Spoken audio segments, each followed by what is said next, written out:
technology, and national guidance. Bishop Stewart University, our God reigns. Bishop Stewart University, a chartered Christian university and one of the fastest growing universities in Uganda, will hold its 19th graduation ceremony on December 8th, 2023. I'm Professor Gasho Matukunda, the acting Vice Chancellor at Bishop Stewart University. I want to take this opportunity to congratulate the graduates, parents, sponsors, Board of Trustees, Council, management, staff, government of Uganda, all our esteemed partners for the support in this upcoming graduation. This is Chomhendo Jacqueline, Academic Registrar, Bishop Stewart University.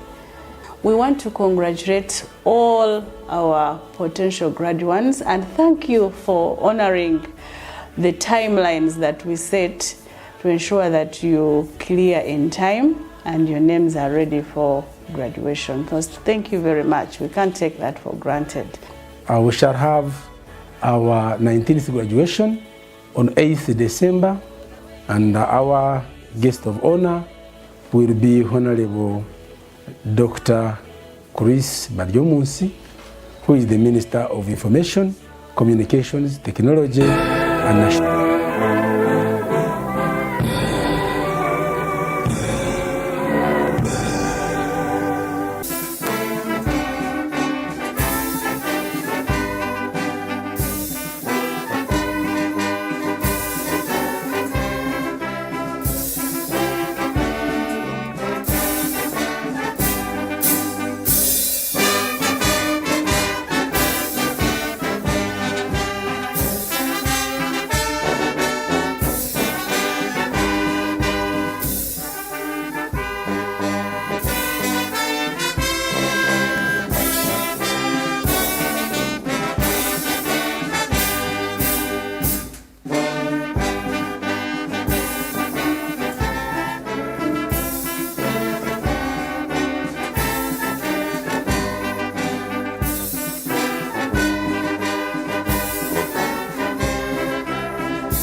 Thank you. Let's keep up standing, and I invite the chaplain to lead us in a prayer.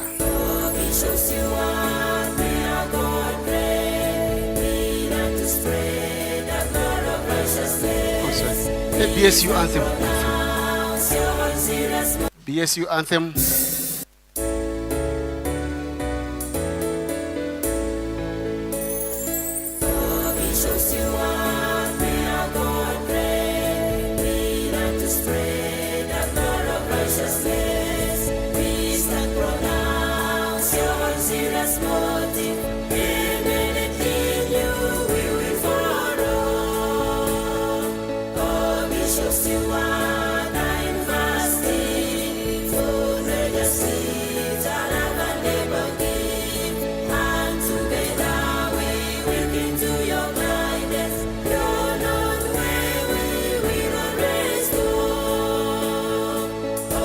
Just you are, don't worry, and this time.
learn, from one another, as we cut all the necessary materials from the lips of your children that you have equipped, the professors that are yet to speak to us, we pray, Jesus Christ, that you give us the knowledge and wisdom to understand so that we execute better the responsibilities that you've given each one of us.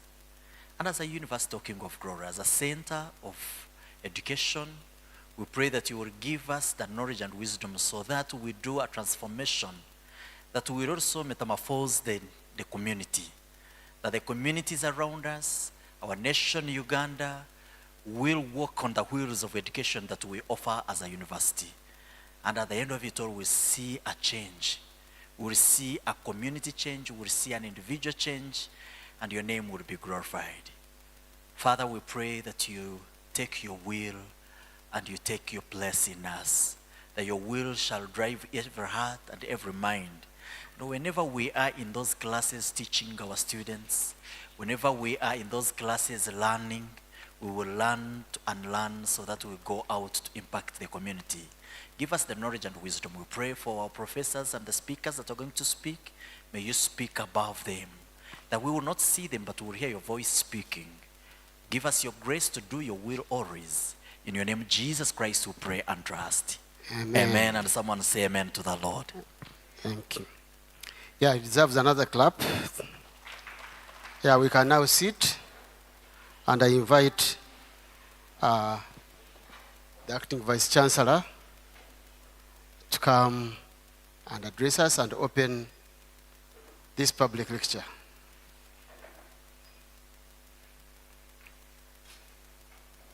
But in the meantime, let me take this honor to recognize the presence of our Chair Council, Professor Kenneth Kagame. You are most welcome. I also take this, the same spirit, I welcome Mr. Kamujisha, our head of laity of Ankwele Diocese and member of council. Yeah, others, I also take the honor to welcome the deans present, academic staff present, a standard chaplain, heads of department, caretaker graduate school. Ladies and gentlemen, you are all welcome. And you, our graduates, you're also welcome. How are you? You are cold. How are you? Okay, Vice Chancellor, please.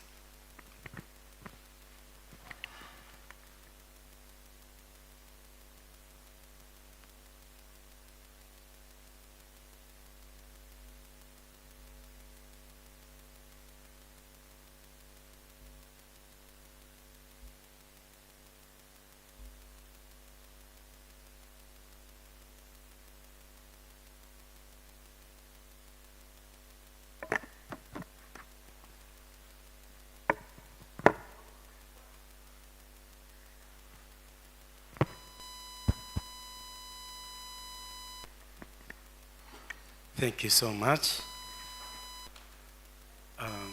Dr. Milton, the Director of Assurance, Bishop Stewart University, the guest speaker, Professor Godfrey Asimwe, the discussant, Associate Professor Margaret Kaleyo Wafula, the University Chancellor, who is on his way coming, Right Reverend Associate Professor Fred Sheldon Mwesugwa is on his way, we have just talked. Board of Trustees, Board of Trustee members around, University Council members around,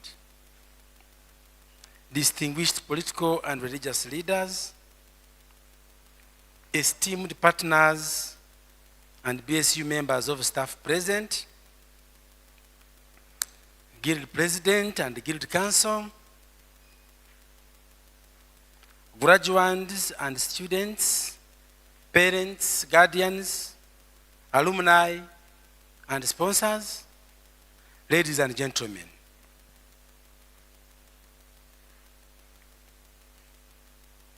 Welcoming remarks. Pray the living God,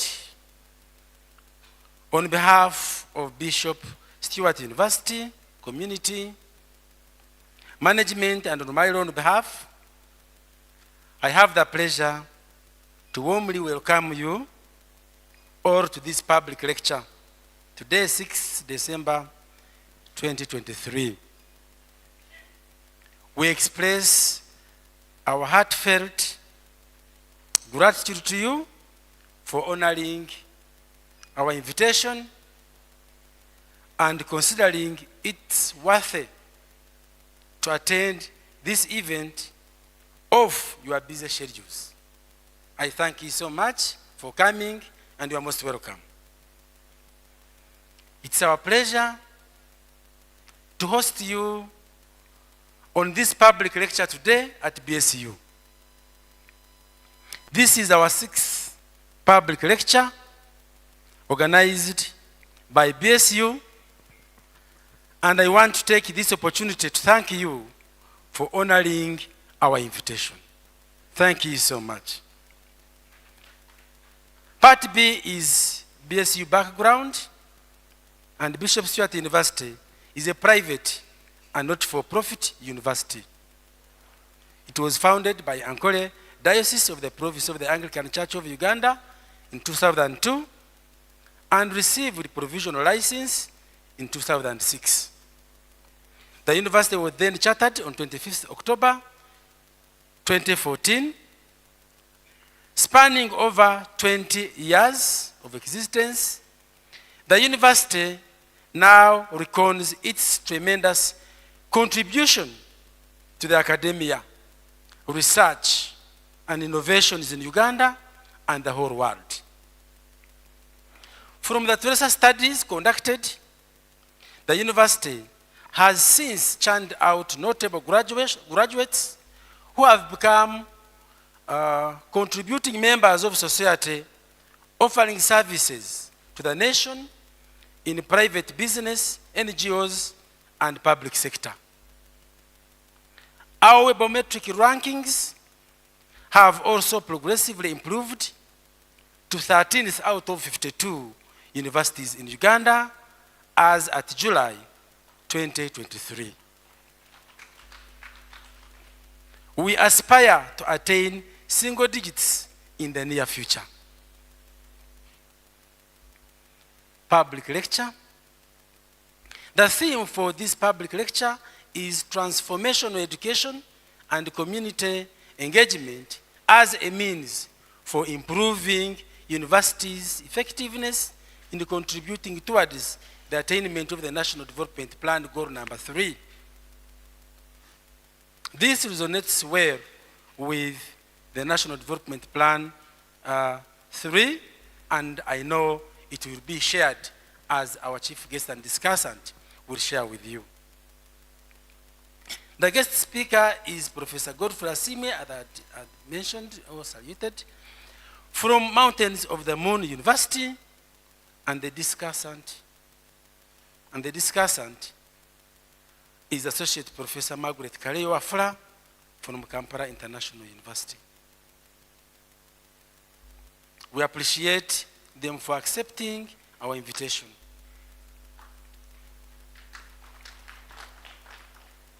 You are all most welcome to this thrilling academic experience as we learn from today's discussion.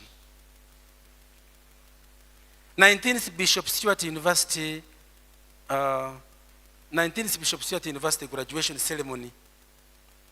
Graduation is scheduled for Friday, 8th December 2023 at BSU Riverside grounds.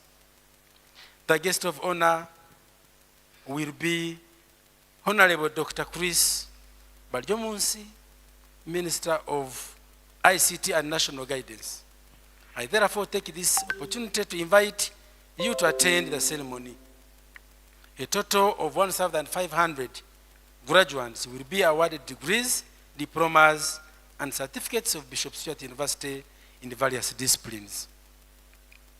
Commissioning of graduates for 19th Bishop Stewart University graduation.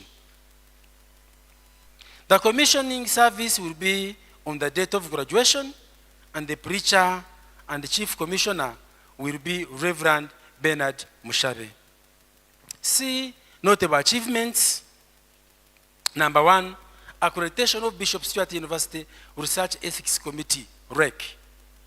BSU was granted accreditation of Research Ethics Committee by Uganda National Council for Science and Technology.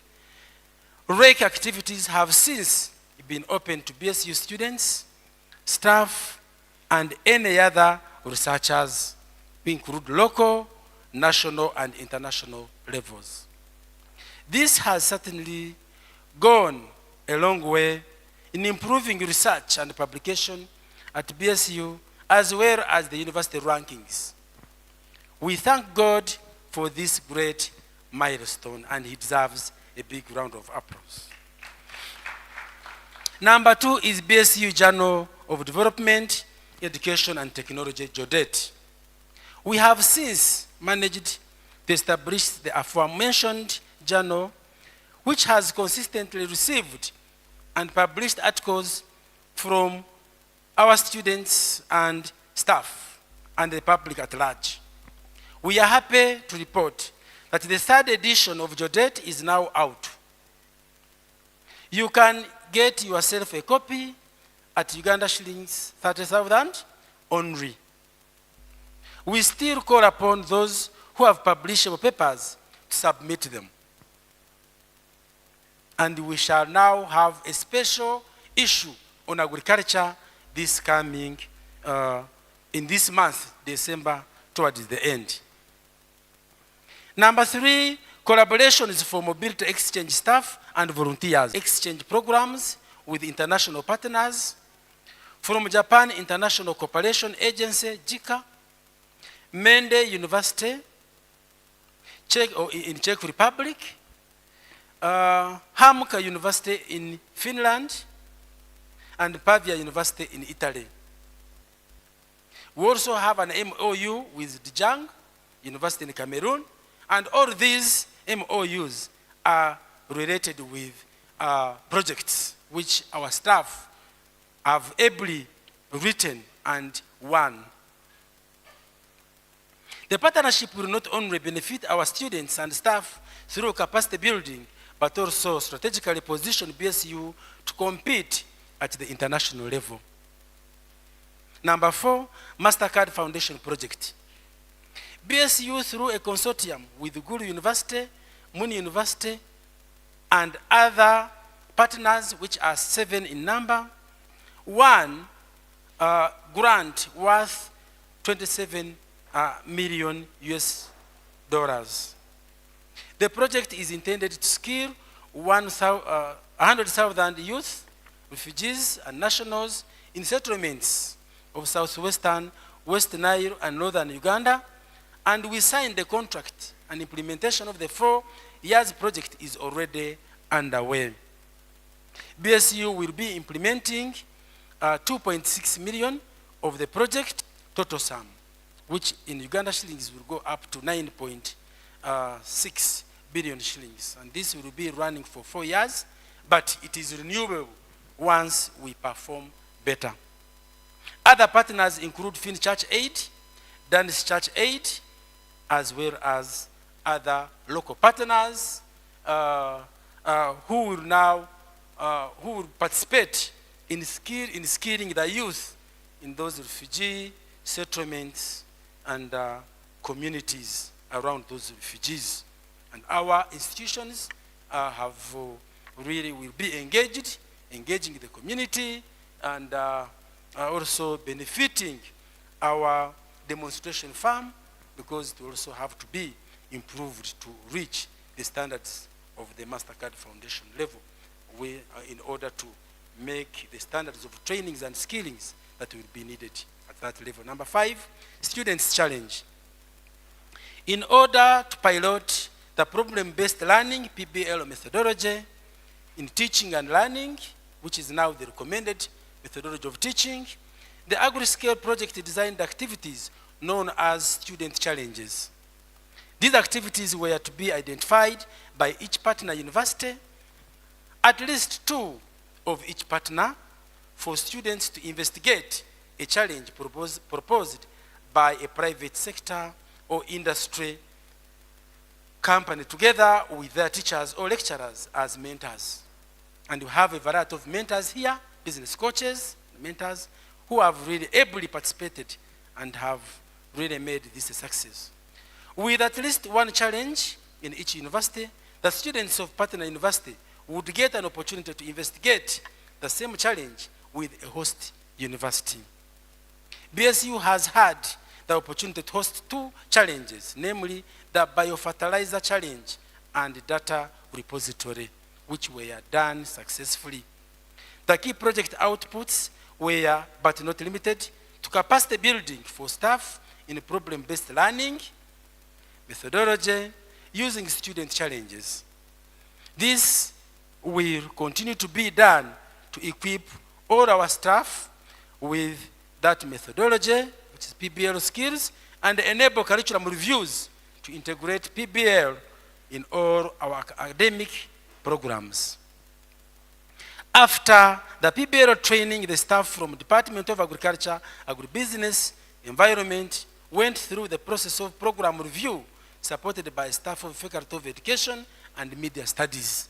Here, we really work together and to make sure that we build skills of our staff to match with the current needs of the society.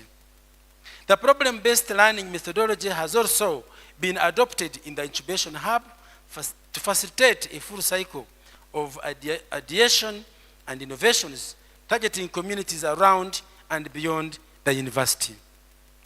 This has resulted in great impact by solutions from these innovations. PBL, previous challenges, have also been adopted at the university farm from the reviewed curriculum, and this has improved students' skills and production at the farm with inorganic inputs applied at the farm. I would like to say that now our demonstration farm is doing very well. Number 6, Nche Run of 2023.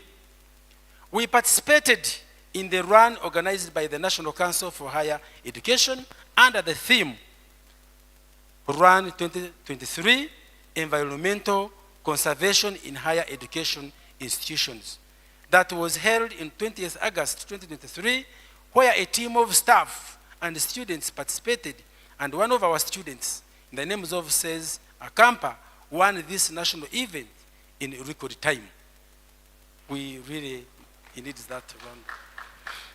Number 7 is participation in Aspire debate competitions in Kigali, Rwanda, which ran 1st to 5th September 2023. Our students, Mr. Agaba Ian and Ms. Mirembe Samali, as well as Mr. Sijire Adonia, participated in the 5th East African Universities Debating Championship 2023. They excellently represented BSU, having emerged the 4th in the competitions throughout East Africa, but were the best in Uganda. They deserve a big round of applause. The patron representative, BSU, Mr. Sijire Adonia, was also nominated as the national representative from Uganda on the East African Universities Debating Council for 3 years. Sijire, please stand up for recognition, and he also deserves a big round of applause. We congratulate them upon such an outstanding performance. Once again, another big round of applause for the team. Conclusion, once again, I thank you for coming and attending this public lecture, and I wish you fruitful discussions. Our God reigns. Associate Professor Gashom Atukunda, Acting Vice Chancellor.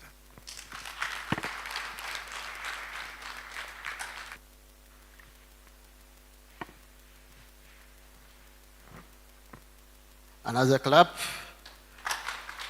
Possibly what he forgot to say, Chair Council, is that I was the team manager for the team that won the national event. I was the team manager. And I also participated seriously. Yeah. Yeah, thank you, Vice Chancellor. And I think let me officially introduce our guests. Let me start with Professor Godfrey Asimwe, our guest speaker. Stand up for recognition. And I also introduce Associate Professor Margaret Kaleyo Wafura, our discussant. You are welcome. And also, I've noticed the joy and the love the Wafura family has for BSU. Now, let me take this opportunity to introduce the Mr. Wafura himself. Yeah, that is the Mr. Wafura himself. And the children who have come to visit us. Yeah, well, welcome. All the way from Kampala, they are here with us. And we please make sure you keep with us up to Friday on the graduation. Today, our public lecture, the theme is transformational education and community engagement are the means of improving university's effectiveness in contributing toward the attainment of the national development goal. Number 3, what is transformational education? According to Mizlo Jack, an American sociologist, in his book, Transformative Dimensions of Adult Learning, he defines transformational education as the education that motivates learners and empowers them to make decisions that are beneficial to them as individuals, the community, and globally. So, to the lecturers, when the students are in front of you, do you see yourself transforming them? Community engagement. According to CDC 1997, SHAWA 2006, Shana et al. 2004, it is a process whereby the community engages democratically with institutions such as universities to be able to improve their standards of living. Are we doing that at BSU? Do the people in Remigina know that we have a faculty of law? Have we provided pro bono services to the community? If not, then we are not performing regarding transformational education and community engagement. Community engagement is one of the requirements by National Council for Higher Education in assessing the effectiveness of the university. And yesterday in the workshop, it is one of the parameters for promoting a lecturer, for promoting a certain lecturer, for promoting a professor. You must show proof of community engagement. How are we doing that at BSU? Are we engaging with our communities? If we are doing so, clap for yourselves. And if not, let's go back on the drawing board and make sure that we are doing community engagement.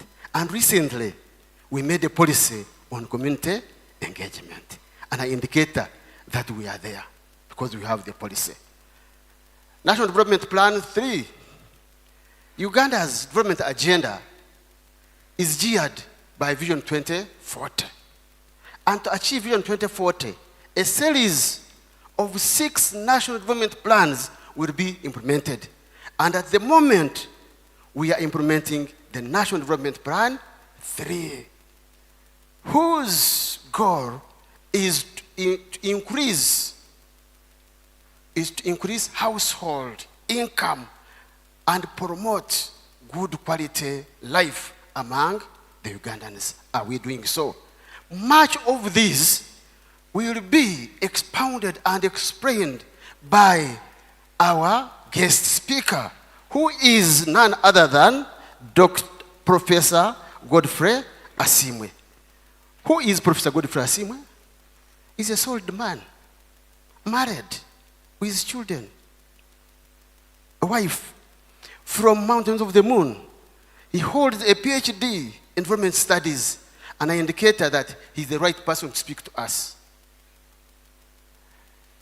He is a senior international research fellow and an external examiner of various national and international universities. And that is where I was whispering to Noel, this is the time to grab him to be our external examiner. He is a visiting lecturer. They call them Erasmus visiting professors of Torino University in Italy. He's a member of African Studies Association, USA. He has 37 years of experience in teaching and administration in the universities. This is our guest speaker. Ladies and gentlemen, join me to welcome our speaker tonight on this public lecture, Professor Godfrey Asimwe. You are welcome. In such an event, we keep clapping until he reaches here, please. And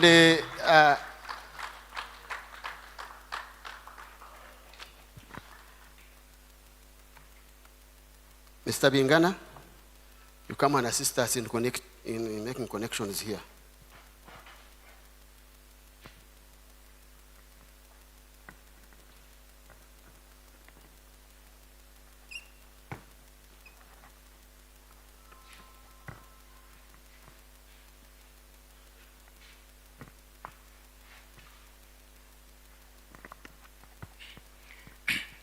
Thank you very much, Dr. Milton, the chairman, Bishop Stewart Council, Board of Trustees, the Vice Chancellor, my discussant, Professor Margaret. I'm most grateful for the invitation. Thank you for honoring me among many who are even more able. I was asking myself why, and many of you don't know why. The community and the whole country. I'm not a government technocrat to give a report. I try to flip the coin and point out that although the scientists have been foregrounded, gaps remain of understanding, of comprehending the nature, the holistic nature of this community they are supposed, or we are supposed to develop. And so I note that this shift to transformative education is a part of a pattern of shifting education policies over time, from the colonial to the neo-colonial, or purportedly aiming at development, community transformation, and all the discourses. However, as a researcher, and with a background in history and development studies, I find that this trend of shifting entrenched asymmetrical power relations and interest maximizing global architecture, where these communities, where these Africans were positioned as primary commodity producers and consumers of industrial products they never produced. So how are we to transform them? Secondly, to engage the community, it's imperative to transcend the scientifically produced material artifacts by scientists, because these are for human and society's use value. So we must understand the interplay of the realities and nature of humanity and social dynamics that bear on who and how humans produce and utilize the artifacts for progress.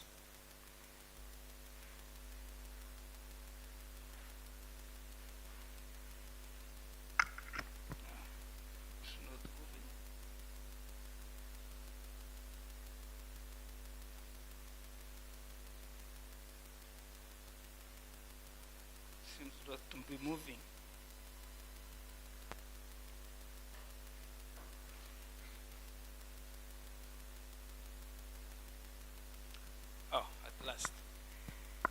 Thirdly, STEM is production oriented. So I contend that it will have a minimum impact and mainly on the technicians. The neoliberal economic structure in which it emerged is skewed in favor of giant producers from the global north, while the global south moved more into the service sector as intermediaries and consumers of the industrial products of the north. Such a structure marginalizes local innovators for meaningful transformation of society. Fourthly, there are community-level enabling and constraining dynamics and activities that shape real education life practices. So, which were these education shifts over time and why? Phase one of the shifts, the beginning of formal education. And our missionaries were the forerunners of this. That one was basically 3R education, reading, writing, and arithmetic, and more so, technical vocational to train the hand, the blacks, Negro, Bantu type of education. To supervise, the objective was utilitarian, to supervise fellow subjects, so the community, in production, and sustain the colonial establishment, enable growth of the colonial enclave economic system. So they produced clerks, craftsmen, carpenters, technicians, mechanics, drivers, medical and veterinary assistants. Those were the ones that engaged the community. Then there was a shift. As the subjects, the Africans, became more conscious of exploitation and oppression, there was counter-agency against colonialism. Some radical African elites filtered through missionary schools to provide leadership against colonialism. The Phelps-Stock Commission criticized colonial government for this negligence, and the government took immediate interest in education. And this time, they were determined to change the character of the Africans from being radical. So they changed from hands training to mind and heart training, the character of the Africans, because they couldn't continue subjugating them. So in the 1940s, higher institutions, Furabe College, Makerere, Ibadan, were started but were elevated to colleges in the ambit of metropolitan universities. So they were not the archetypal universities to stimulate critical thinking, but they were aimed at character and mindset formation for the production of politically acquiescent subjects. And after that, they introduced humanistic sciences, classics, history, religious studies, philosophy, to target the personality, to carefully nurture a desirable, admiring, polished necktie and suit, European-like elite, Oxford accent, gentry reformist successor class. I've forgotten my necktie.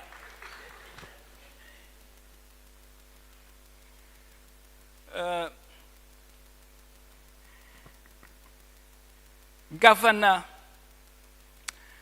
Cohen, who led Uganda to independence, was asked by fellow officials why he was giving a scholarship to Abu Mayanja, who was an activist. And he said, let the young man come in when he was being blocked.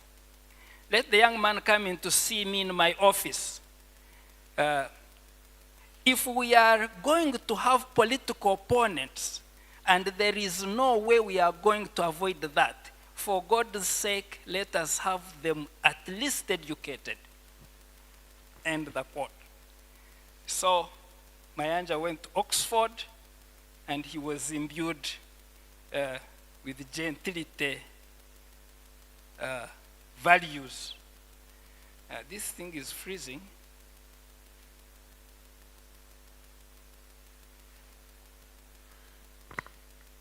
I don't know why. Wait. Okay.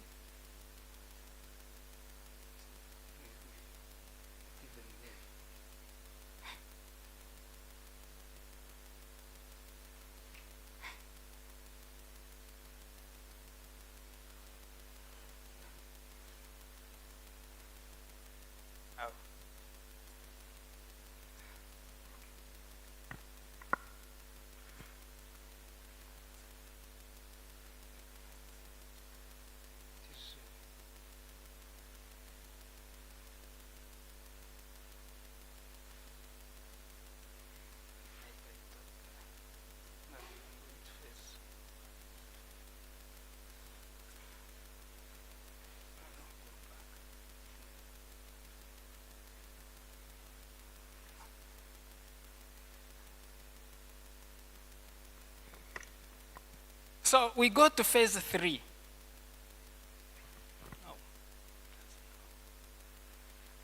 To phase 3. The Africans were struggling to get independence. And apart from the armed struggle, education became a complementary tool for attaining self-actualization, African rediscovery and development. Now you get new African leaders coming up.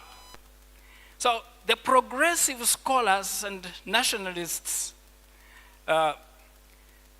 wanted to reconstitute, to change the university that was teaching people subservience. Because I didn't tell you that, for example, when history was started, it was teaching civilization of the Greeks, the civilization of the British, enlightenment, to show that they were superior and you were inferior. Even music taught wars in Makerere, not the heathen, pagan type of African. So this education was supposed even to vindicate the civilizing mission, to prove, to justify the white man's burden. They came to civilize, to assimilate, to transform. And that was philanthropic, out of love for human beings. So we get Africans now pushing back, the intellectuals, the nationalists saying, no, no, no, no. Africans also have a history. They were developing. So we cannot accept this supremacist doctrinaire. We must reverse this. And so you get that pushback in education.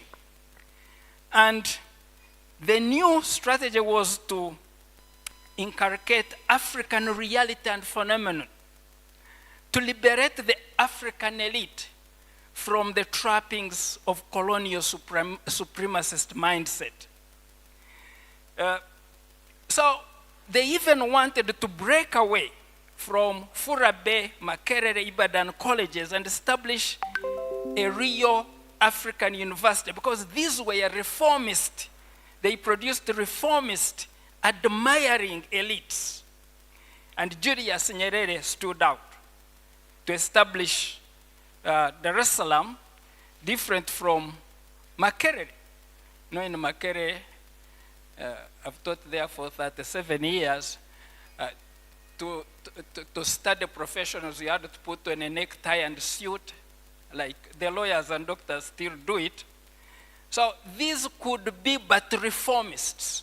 So Nyerere designed or shaped Dar es Salaam University differently. And some of you don't know, that's why the leadership of NRM that went to the bush mostly came from Dar es Salaam. They could go down to the people.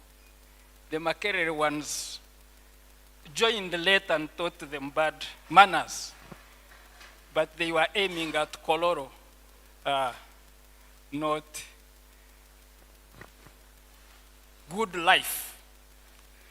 So we go to the fourth phase, which is the neo-colonial phase, and this one opposed the divergent African epistemology that questioned and was questioned by the so-called African experts in the global north. And reversals included, they were reflected in policy prescriptions and blueprint models, presumably for the development of the so-called labeled developing world, third world. They imposed policies that depicted epistemological and ontological authoritarianism of the global north. They were derived from their conventional models and theories: free market, liberalism, capitalism, modernization, socialism, and now neoliberalism. And these were designed by their intellectuals. For example, the model we are in now, the neoclassical economic model in which our graduates are supposed to participate, was designed by the Chicago School of Economics and then handed over to the politicians and came out as the Washington Consensus that was going to be imposed on everyone and therefore have globalization. And so how are we positioned, or our students positioned, in this globalization dispensation?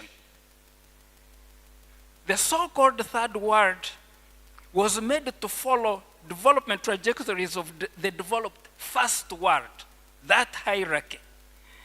Thus, we continued to depend on expert knowledge from out.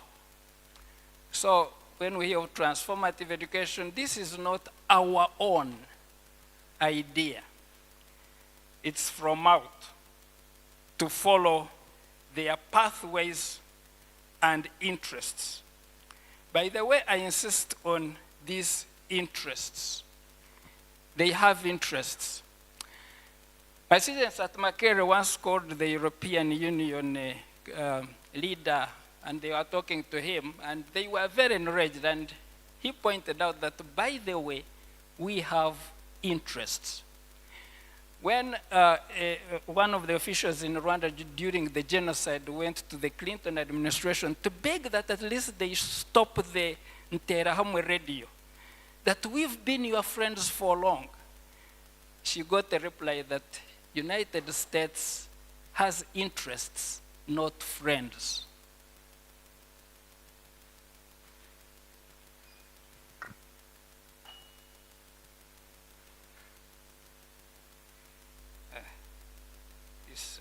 Okay. So within the Cold War, that we must understand this context, and that's why we cannot only push STEM without understanding the software of community, of hierarchy, of power relations, of the global world, and the community in which these scientists are going to operate, and these graduates are going to operate. So some post-independence leaders sought to break away from the dictates of the Western capitalist establishment, and they paid heavily. Kwame Nkrumah, Patrice Lumumba. Patrice Lumumba just was suspected to have phoned Russia. That was enough for a Belgian official to kill him and even exhume and dissolve his body in sulfuric acid. He kept a tooth, which his daughter has fought to return. So when sometimes I see our president very brave, sometimes he removes gloves and tears them, I realize why he should need security. These people are dangerous. Obote made a speech in Singapore. The prime minister told him that he will not go back home. This is the context in which our students are supposed to operate, and they must know. So, whereas the African countries diligently followed the World Bank 5-year development plan prescriptions, the World Bank came back, uninvited. It came and put in place Uganda's 5-year development plan at independence. It was like a cat coming to advise rats how to build their hole. And indeed, 10 years after, 1970s, the whole of Africa plunged in an economic crisis that was of unprecedented proportions. The whole of Africa. And what did the plan contain? The plan said increase raw material production because of comparative advantage and all that. So this crisis, the African crisis, forced the African governments to go back and beg for more assistance. And these Bretton Woods institutions, World Bank sent Elliott back to analyze what had gone wrong in the first place, and then again advise the Africans. And that's when Bag now prescribed structural adjustment. That's when he demanded that the overextended state should be rolled back. We have privatization, liberalization, removal of subsidies, entrenchment, presumably to accelerate economic growth in sub-Saharan Africa. But this instead meant to entrench the neoliberal free market and private sector-driven growth.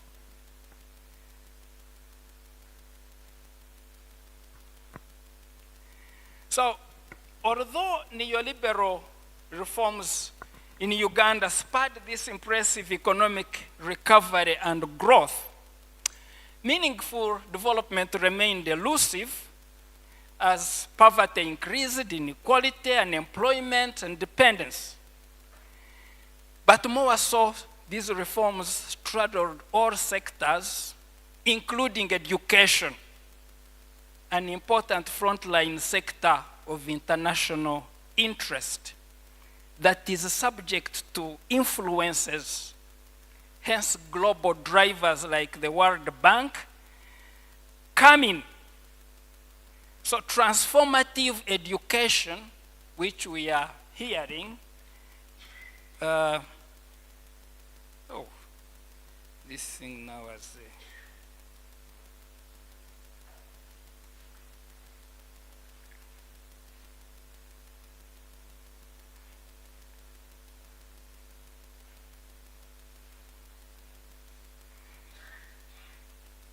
so let me use this. Let me use this. It will disorganize. Yeah. So this transformative education, if you didn't know, is a part and parcel of structural adjustment prescriptions. The international financial institutions, these are the Bretton Woods institutions, IMF, World Bank, which were established in 1945 at Bretton Woods in New Hampshire, when the US was demanding an open door strategy in colonialism. They pressed for restructuring education to respond to the market economy and address failures like increased unemployment. Again, to surprise you, in 1986, during a meeting with the vice chancellors of Africa in Harare. The World Bank argued that higher education in Africa was a luxury and that most countries were better off closing universities. That was the beginning, if you don't know. So there was a paradigm shift from the traditional education for public good, for manpower planning, to market dictates and pegged education on monetary quantification on the basis of rate of returns and cost-benefit analysis. Neoliberalism then espoused applied value, the ethos of applied value for marketization, transnationalism, and growth as growth, which was equated to development. And they argued that ivory tower universities were to transform into developmental universities that effectively engaged the communities for their advancement. Tertiary education was seen through the prism of private good, not public good, through the lens of entrepreneurial sector market arena, economic growth, immediate market use value. That's when I went to human resources in Makere and I found at the door they had put there, welcome clients. That even students were increasingly equated to clients. You engage in a transactional way.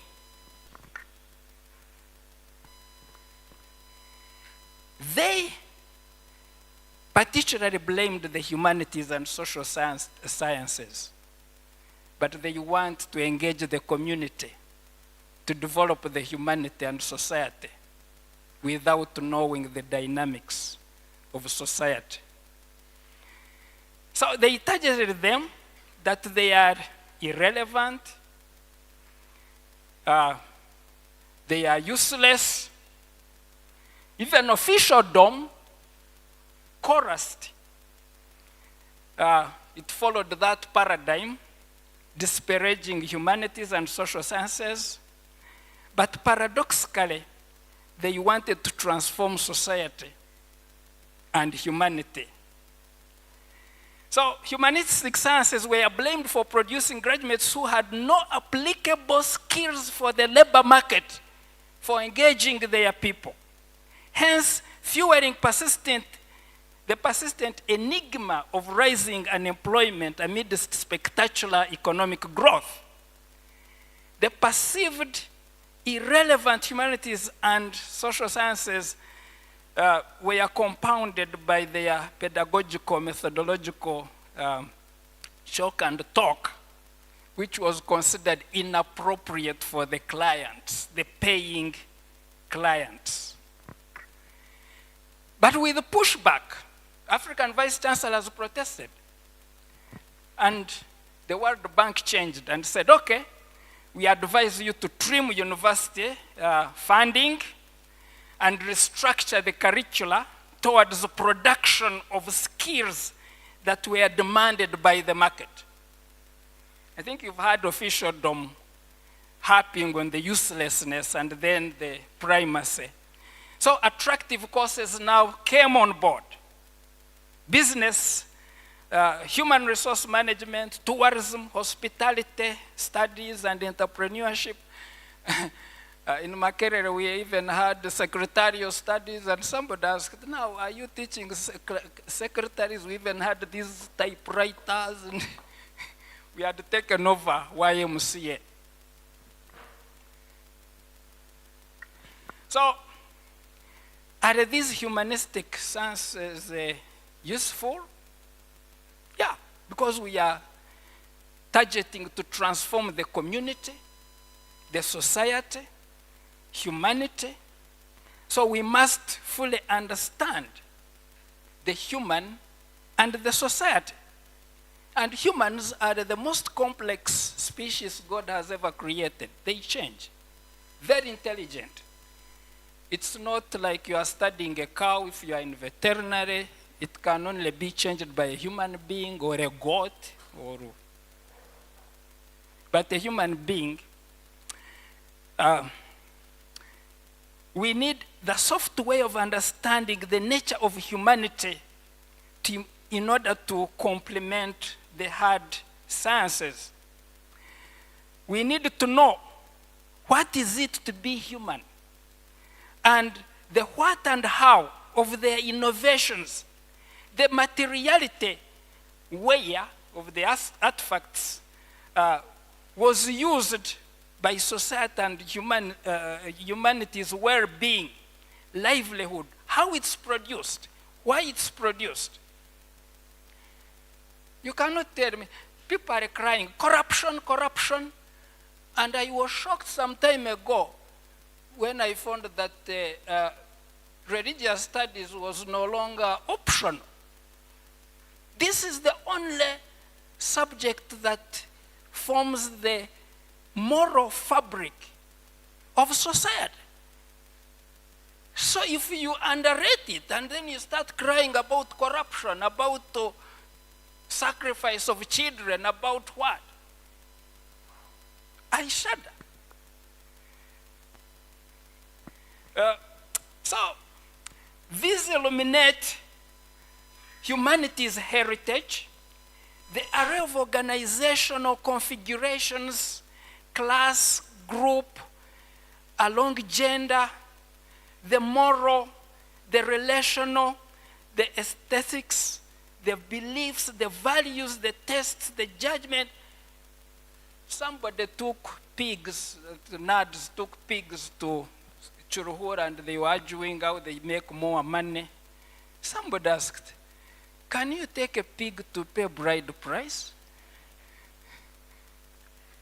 I mean, you need to understand the people, their beliefs, their understanding, their judgments, but not to come with this superiority complex.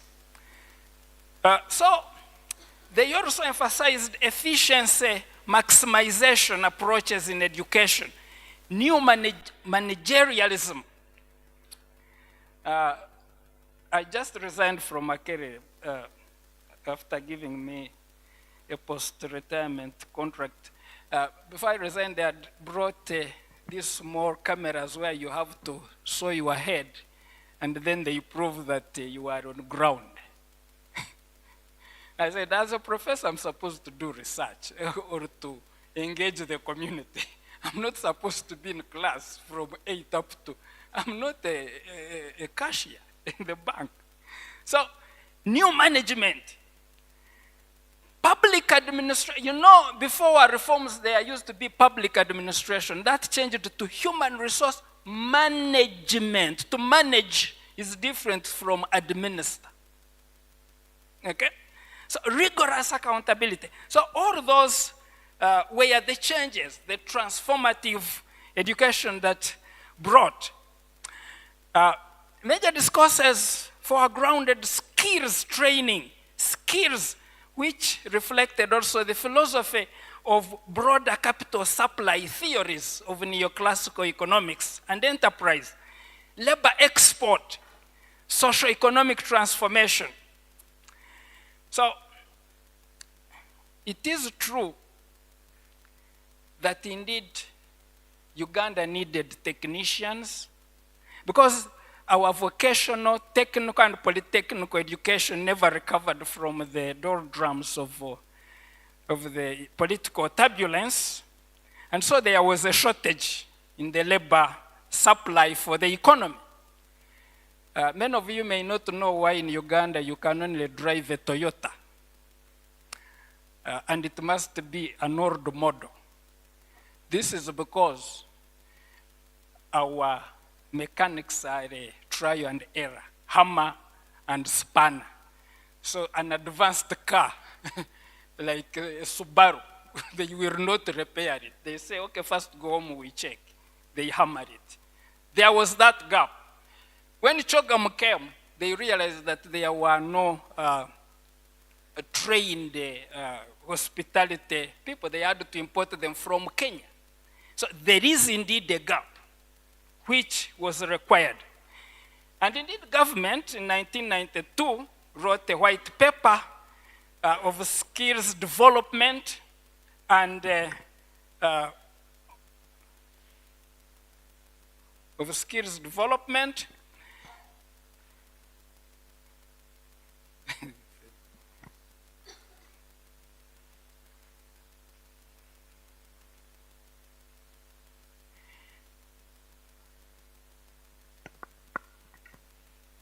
and it was the background for the UBTEP.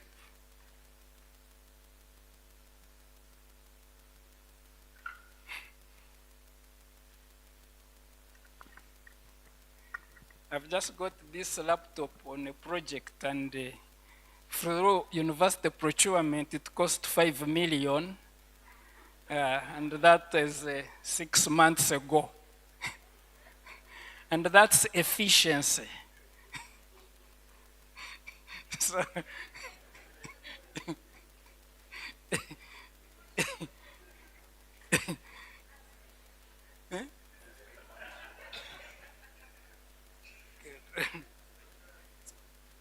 good. Has read it down.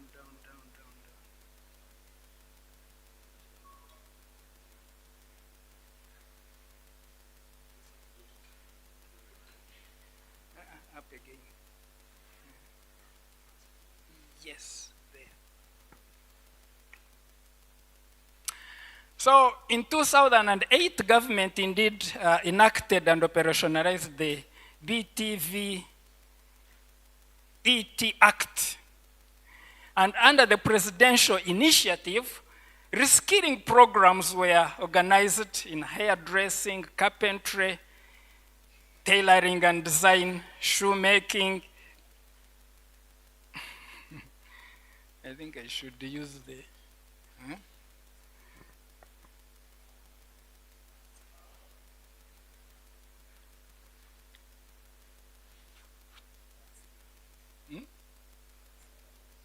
Oh, so it's not here.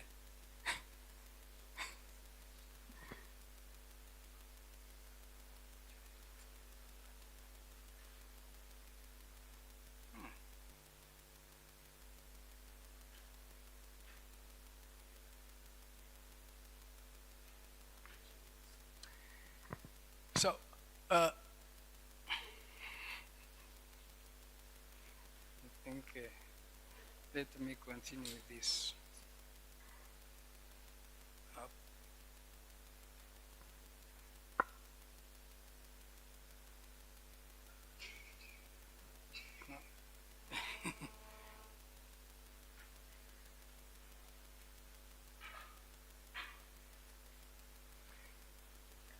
Yeah. Let me present from here.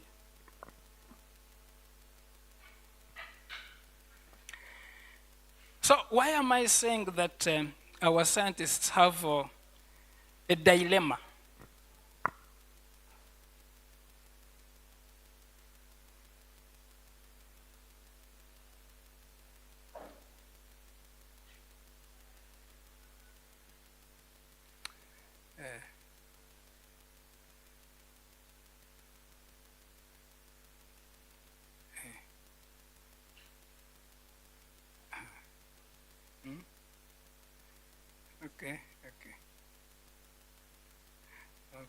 Okay, yeah. Okay, let me present from here, yes, yeah. So, why are our scientists going to find it very hard to transform society and bring about development? The reason is that the neoliberal structure is skewed, is tilted in favor of the global north. So while the growing economy will certainly use a few of the technicians, it will be hard for the scientists, the innovators. Why? The structure is such that the highly innovative industrial production, that is Department 1 industries and secondary industries, these are the ones that produce the industries we have, are not here. They remain an exclusive preserve of the global north by powerful multinational corporations that wield monopoly power. When I was teaching in Torino, I deliberately thought about iron working in Africa. And they couldn't believe it that by 500 BC, the people we think are so remote in Buweju had mastered the metallurgy at Butare of separating iron from ore. 500 before Christ. They first pointed out the Nok culture in Cameroon. Then one student said, no, that came through diffusion. Since it is near Europe, it must have diffusion. Africans cannot have really. So everything in Africa can't be African. Even the good people, there is the Hamitic myth that they came from Ethiopia, from Israel and what. Everything good came from out. So the Africans who had mastered metallurgy in Butare, Rwanda, all over, they were making tools. 500 BC. In 2003, with professors of technology, they import toothpicks from China. Even these scientists cannot make a screw or a screwdriver of these industries. I analyzed Governor John Hall Hathon of Uganda when he was asked about industrialization in Uganda. He said, without adequate fuel, without cheap and efficient means of transport to the sea, and without an intelligent and industrious population, there can surely be no prospect of establishing any of the heavy industries in Uganda, nor any of the secondary industries that serve and supplement the heavy industries that depend upon a high degree of skill and craftsmanship. Without an intelligent population, in 500 BC, people in deep Buweju. So multinational giants now come as the golden investors, but only invest in import substitution. These are processing, extractive, and assembling type of industries. We assemble beer. Even the beer top is not made in Uganda. There is a Chinese lady, she came as an investor. There were Ugandans who were making shoes. Kayondo was one of them. The president came praising him. Now all those have died out. So this Chinese lady has a shoe factory. They make these disposable shoes. The shoe you wear, by the time you reach there, it has collapsed.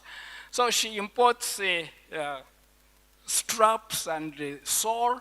So those are considered raw materials, so it's tax-free. And then she assembles the shoe in Jinja, and she's an investor. So these they are well financed.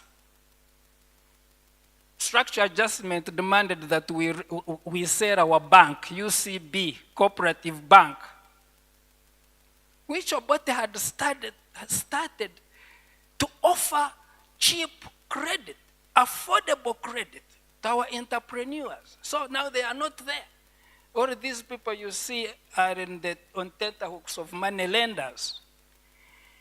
They enjoy advanced technology and benefits of economies of scale. They are locally pampered, tax holidays, exemptions, given land free. And that enables them to outcompete these scientists, these innovators of ours. How do they compete?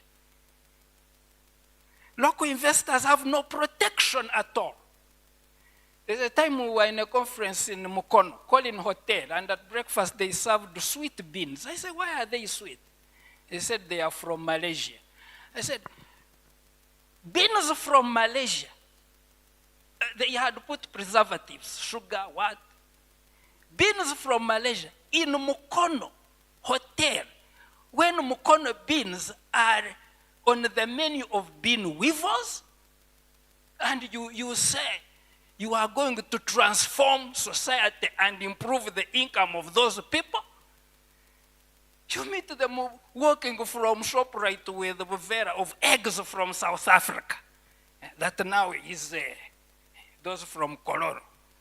There is a time they were even bringing chicken from South Africa. So these are encumbered by high costs of production. They don't have affordable capital to scale up, these innovators. High market-driven costs. Yaka, a young industrialist. Utilities very high. Market-driven costs of utilities. Myriad taxes. The others have tax holidays. So how are our scientists going to break even? So you find the trend shows very high entry and very high mortality rate of those industries of our people. So it remains small, the industrial sector. In contrast to Asia, Asia insisted on export-led industrialization. Now, even with these import substitution industries, we now depend on them. If a spanner or a screw breaks, you have to, we don't manufacture even screws. But we assemble Chira bus without manufacturing an indicator.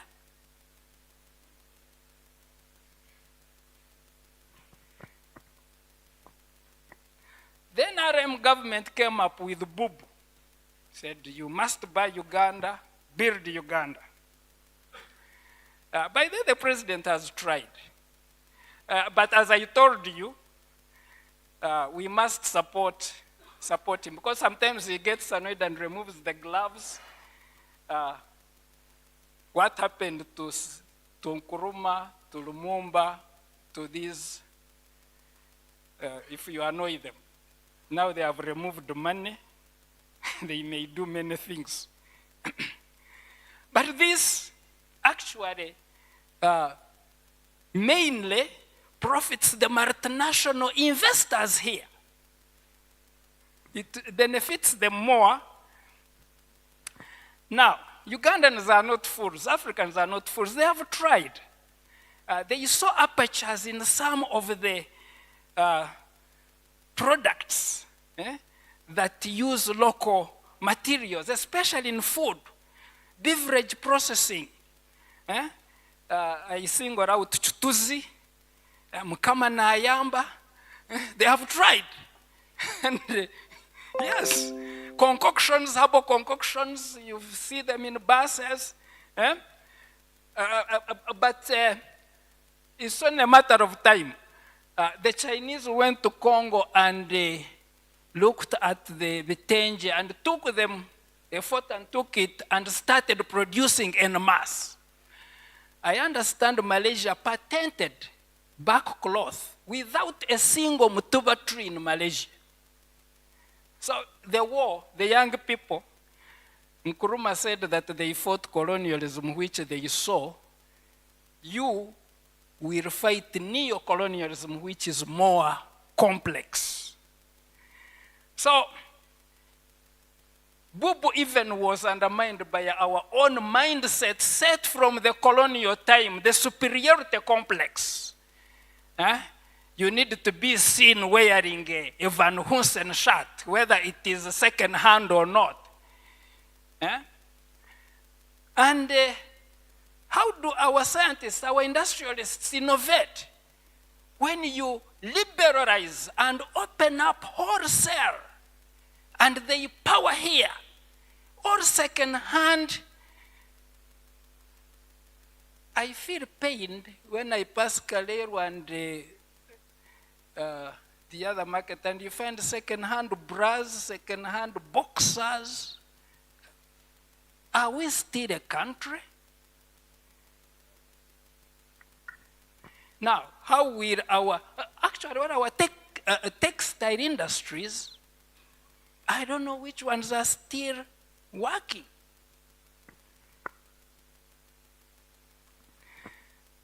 Even agriculturists, you produce agriculturists to transform the community.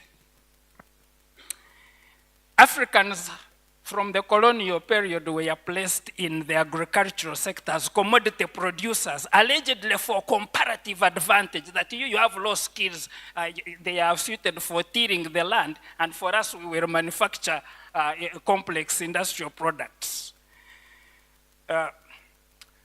But due to world market price fluctuations, coupled with poor terms of trade, for example, they would set quota supply, and more so, the double standards. As these people told Africans that you are in comparative advantage, you are best suited for tilling the land, for growing cash crops, they passed around and embarked on high-tech, heavily subsidized, as they told us to remove subsidies from agriculture, health, frontline services. Agriculture in the US, in Europe, is heavily subsidized. Greenhouse production. And now I don't know how many Ugandans still grow coffee, cotton, vanilla. They left. They are not fools. And they contravene world trade regulations. So the last time in one of my publications, I found that agriculture and productivity are declining. And that's why you have a rural-urban drift. They are all going now into urban areas. And in urban areas, our urban areas are growing. We have urbanization without industrialization. So it's the service sector. The organizations of producers collapsed after privatization, these cooperatives, extension workers, extension services, affordable credit through cooperative bank, and inputs through farm supply shops. Agriculture collapsed. Meanwhile, you have these giants now coming behind with their genetically engineered seeds. Again, our president is intelligent. He told them to go back and study it before he signs. He's still resisting. But we have genetically modified mangoes from Kenya, from all over, which are controlled by them. Powerful pharmaceutical. See, sometimes I get that. You see, all the vehicles we have are from Japan, but Japan cannot even take one bogoya. Organically produced. There is a time, again, our president took all his officials to China. Chinese are bringing here everything to beg them to buy Ugandan tea. They don't. But for us, we are more Catholic than the Pope. We are more capitalist than the USA.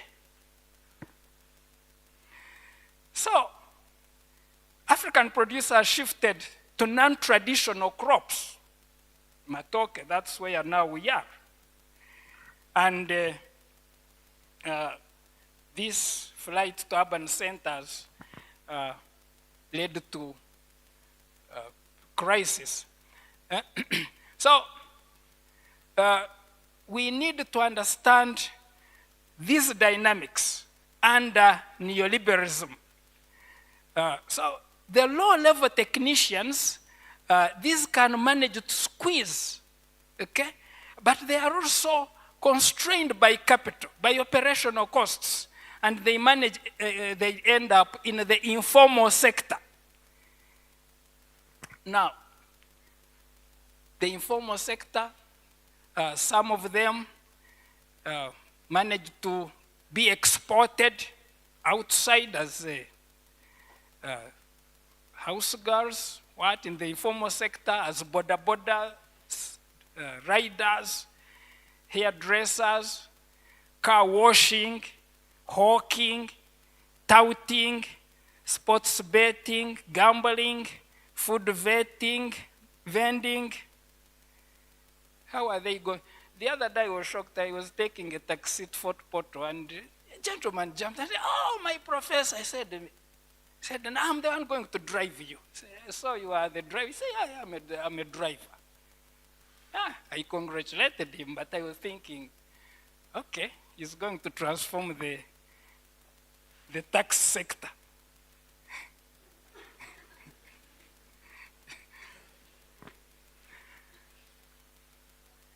So our innovators have limited spaces because of the dominance of the global north.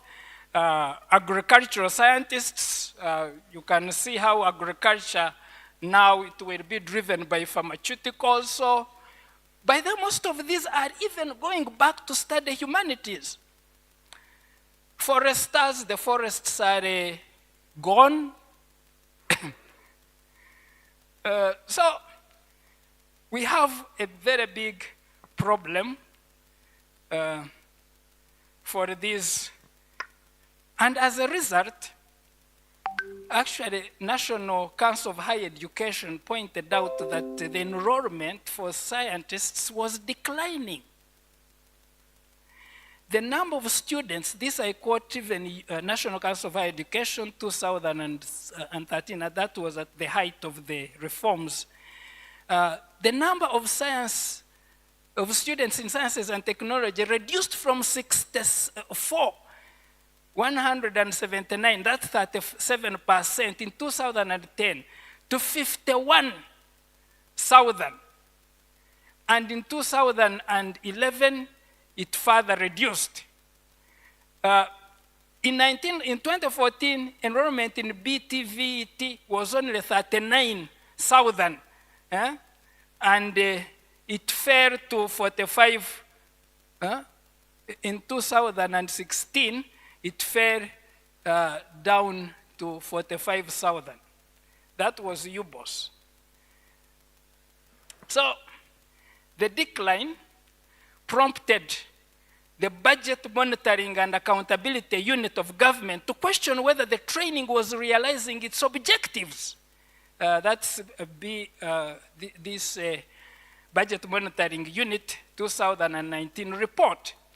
BTVET courses remained inattractive because most youths preferred universities. That was National Council of Higher Education. In health sciences, only 1.5 programs were for diploma level, while in engineering, only 0.86 were diploma courses. These are reports of National Council of Higher Education. By 2016, out of 259 students enrolled in tertiary education, 72 were in universities. So you can see the enrollment. Meanwhile, graduates of humanities and social sciences found apertures in the expanding political sphere, spaces, and administration at the national and local level, where they became honorables and officials at different levels. Many were absorbed in the donor-driven civil society organizations, non-government organizations, enterprises, as administrators. I had a graph here, but you'll not see it. I was showing which sectors are impacted most. So what is the way forward? We need to comprehend the nature and dynamics of imperialism. As Nkrumah said, we don't feel it. The young people never saw Chiboko whipping to grow cotton or a DC. Now they are working behind the scenes. They've just only recently come out for rights. They've just come out, but they are hardly seen. It is interest-based and even dangerous. Secondly, we need a mass of critical thinkers about humanity, relations, and society, even the community, because these are the targets of transformation. So humanistic sciences come handy. So the shift from the neo-liberal paradigm of rolling back the state, you know, neoliberalism recently shifted again to bringing back the state in. This should be done quickly. And we should have aspects of the developmental state coming back. Otherwise, single-handedly, if you train people and you put them in a context that is restrictive, is skewed, they can't change it. So we need change at policy level. The most capitalist states are the most protectionist states. I've been to so many of these countries, but you can't simply enter. Even if you enter with a spoon of groundnuts, you'll be arrested. They will not allow. Some Ghanaian friends told us that their potatoes were blocked because they were crooked. Uganda started exporting pineapples to Germany, but later they said the pineapple from Uganda is very big. It has high content of sugar. Therefore, it's not to the standards of health, what. So they use tariff and non-tariff methods to block you. While you've opened wholesale. So we need to rethink this removal of subsidies from our sectors, this non-protection of our incipient industries. I don't know how far the president has gone, but he supported this COVIDX person. And in industrial park, I think there is some assistance. But we need to be bold. It should be a policy, not just a one-off. So we need to boldly bring back our banks for affordable credit for these innovators, cooperative bank. We can't continue depending on money lenders. That's not sustainable. We can't continue deceiving ourselves that microfinance, micro is micro, of Bonabagagaware and Tandokwa parish development model will make people break even. Will make entrepreneurs break even. No. We need to be bold. So, ladies and gentlemen, thank you very much. Those are my modest views. I thank you for sharing with me, and I look forward to constructive criticism rather than destructive praise. I acknowledge the presence of my teacher in Senior 3, Mr. Basil. Part of this knowledge is from his bald head.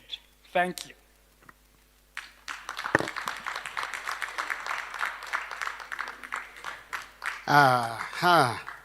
What an impressive presentation. He has philosophically dissected the theme. Thank you very much. You deserve another round of applause. How transformative are we in our education? But for us who are preaching transformational education, are we transformed ourselves? Thank you very much for the presentation. And also, what I saw, a laptop of 5 million.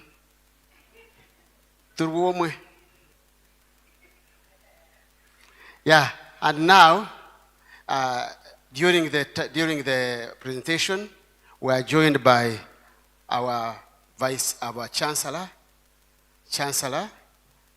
the Right Reverend Associate, Fred Mwesigwa. You are most welcome. We are always energized whenever you join us.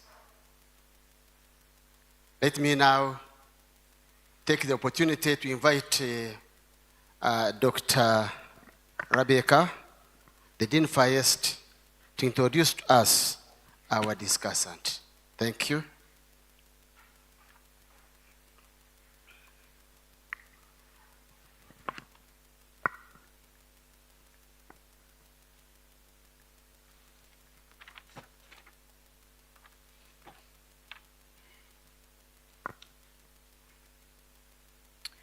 The Chancellor, Bishop Stewart University, and my Lord Bishop of Ankole Diocese, Chair Council and members of Council present, our Vice Chancellor and members of top management, colleagues at Bishop Stewart University, ladies and gentlemen, my name is Dr. Rebecca Kalibwani. I'm a senior lecturer in the Department of Agriculture, Agribusiness and Environment, but also acting Dean of the Faculty of Agriculture, Environmental Science and Technology. I now have the pleasure to introduce our discussant this afternoon. She is Mrs. Margaret Kareo Wafula. She is Associate Professor at Kampala International University, where she is Assistant Deputy Vice Chancellor, Assistant DVC, in charge of research, innovation, consultancy, and extension. Mrs. Wafula prefers that I do not elaborate on her lengthy CV and distinguished profile, but nonetheless, I can assure you that the taste of the pudding is in the eating. So when she comes here, you'll be able to work out how lengthy the CV is and how distinguished the profile is. She is married to Mr. Innocent Wafula, and these days they add a man with 3 children who are seated somewhere behind. So I take this opportunity to welcome Professor Margaret. Please welcome Professor Margaret along with me. You're welcome, Professor.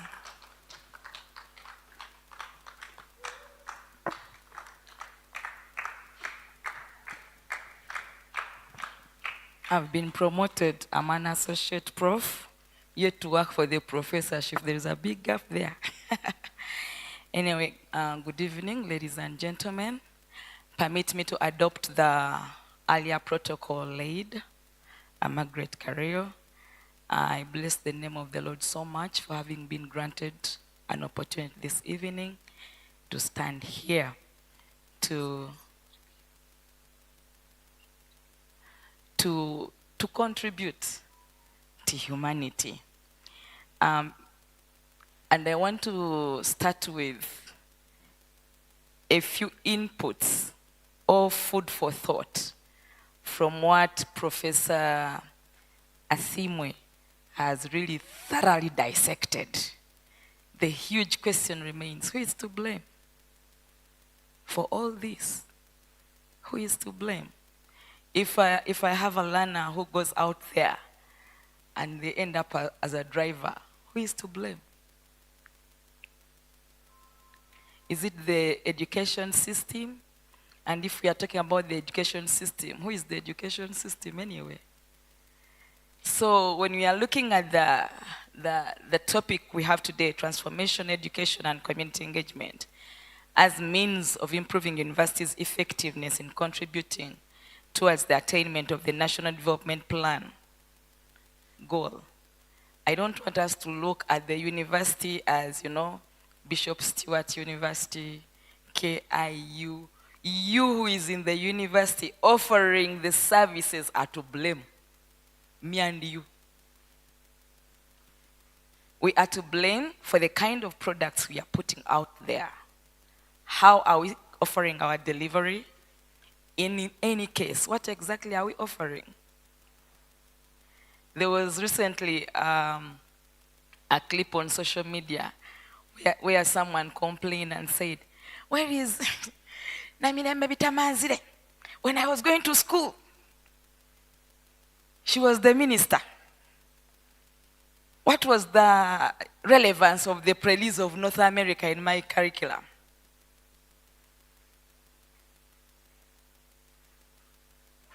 And you will be shocked and amazed that even then, our curricula are still wanting. I mean, even when they declare them expired, we still submit probably expired. Because at the end of the day, what we deliver is going to be measured by the effectiveness of the products that go through our own education systems. So, who is to blame? My approach to the topic was self-assessment as an institution and as an individual.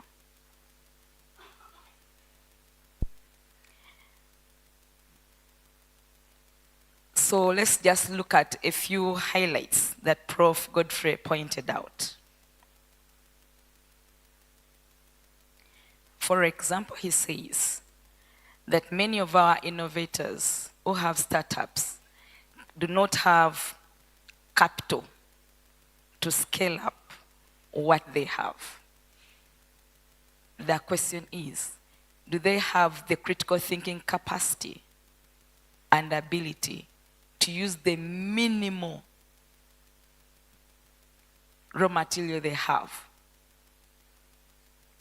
Even Rome was not built in one day.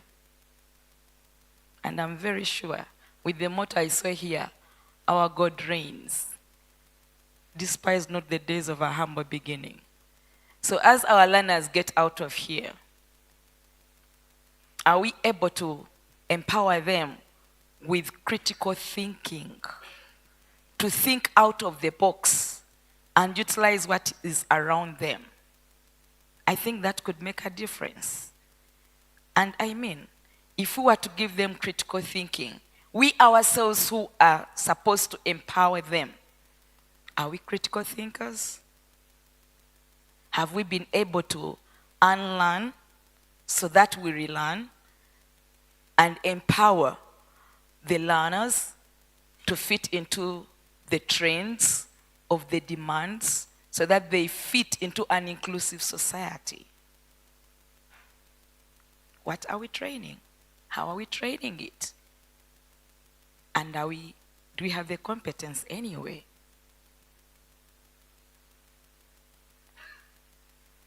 Take an example. When we were facing COVID, the lockdown, very many higher institutions grumbled around with the forge of online studies. What happened when COVID ended?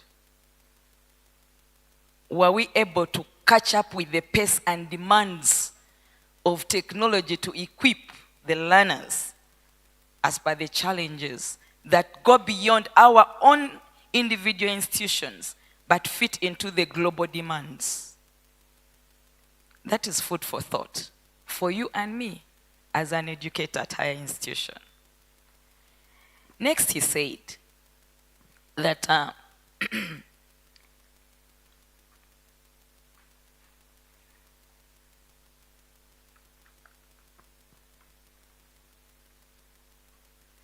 everything in Africa can't be African.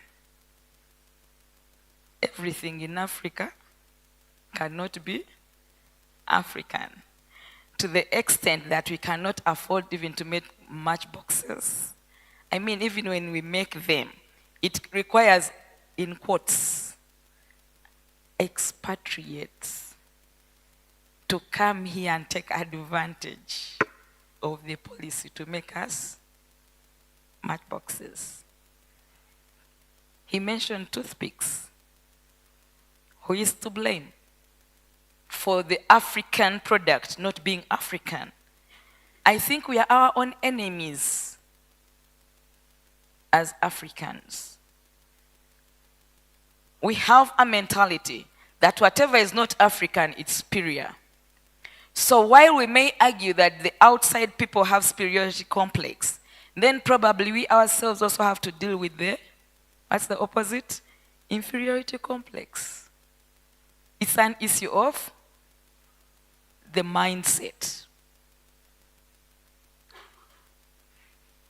Probably when you go out there, or when we walk out of this place today, let's learn to celebrate African. When we learn to celebrate African, we empower the African to go to another level. And that African will go beyond the boundaries of our own locality, and not so long their product will be equally celebrated. Look at our productivity. Look at the coffee, the quality of the coffee that is given to Ugandans and the quality of the coffee that goes out. It goes back to our mindset that since we are inferior, then we deserve inferior, and we also quantify what African has made as African and below standards not to be consumed. Prof further pointed out, it was actually a question. He said, why are the science going to find transformational education so hard? And he said that because all this, the neoliberal attitude or structures in place are skewed to the global north, and the people, the technical power companies have added advantage. But you know what the problem is? When we look at the policymakers, it said that we should look at policy implementation and change. The challenge of African is that policymakers, we only adopt a policy that favors our interests. You want to quote me? We dare not even change, we even dare change a policy at point T to shift it into our favor. Who is in charge of that? Who is going to be the revolutionist? How are we going to empower the learners? Because when we talk about transformation education, we are talking about a learner who comes up in the education system with a different attitude, a different perspective, but we equip them to transition that perspective such that they have a self-actualization, a self-realization, both to interact with the local community around and also view issues from the global perspective. So if so to say that our learners from the humanities have found themselves docketing into the politics, and they become policymakers. Policymakers who have not been transformed by the education. Do we hope to have change? What could be the metrics of the effectiveness of university education in the long term? I said, it's food for thought.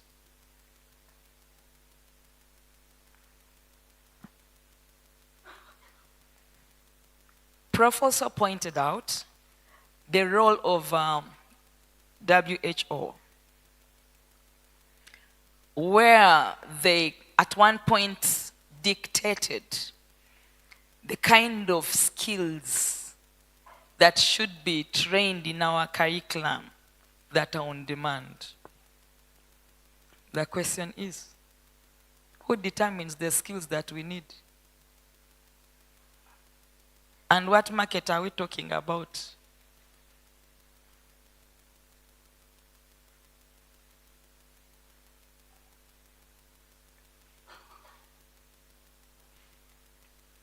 All right, if we are looking at the international market and the demands of the skills on the international level, how many of our learners are able to equitably tap into that employment? Take note, equitably. Yes, these skills are on demand, global-wise, and every other year, so many institutions are producing learners, okay? Are they given the opportunity to compete favorably with no favor, equitably, such that everyone has the opportunity to tap into these opportunities on a well-balanced scale? All the opportunities are for a chosen few. In Uganda here we enjoy Nogamba Nogu. But also on the international scale there is Nogamba Nogu. One time I benefited from a scholarship from the Ministry of Education. But do you think it came to public? Did they know it? Confession time. Okay? So the equity, the equality, as we send to the pool of employment out there, we may have to rethink on what exactly the skills we need. And probably also to engage the learners themselves, to know where do they want to go, so that we curtail our training into the skills, implying that the end gives justification to the means.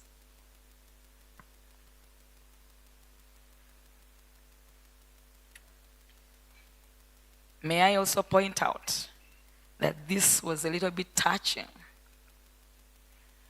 and I believe the clergy in the house will agree with me, and probably once we throw blames, the church may also have to position itself. In many of our learning and facilitation, morals, ethics, human heritage has been forced, literally forced, to be erased.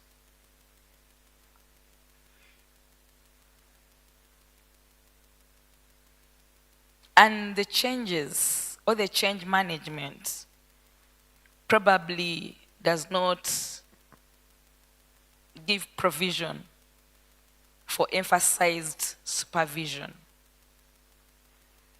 For example, recently I was surprised when our learners were choosing courses to do in year 3, the new curriculum. And normally we tend to think that new is modernization. Of course, there is an aspect of modernization, but there is also an aspect of compromise. Where I was told that CRE is no longer, a mandatory paper to do. So here I was as a believer arguing with a learner, you have to do CRE. You have enough verses in your head to do this, we shall get a D1. Mommy, no.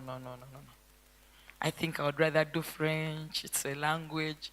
Since when did CRE become a language? So, who is to blame?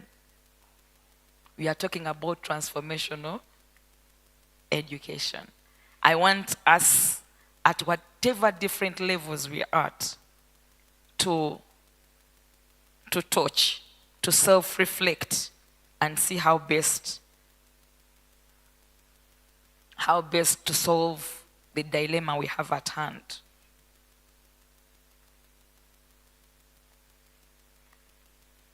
He further said that we can only progress. He quoted some person from the past who said that we can only progress and develop if and only if we have intelligent, technical generation.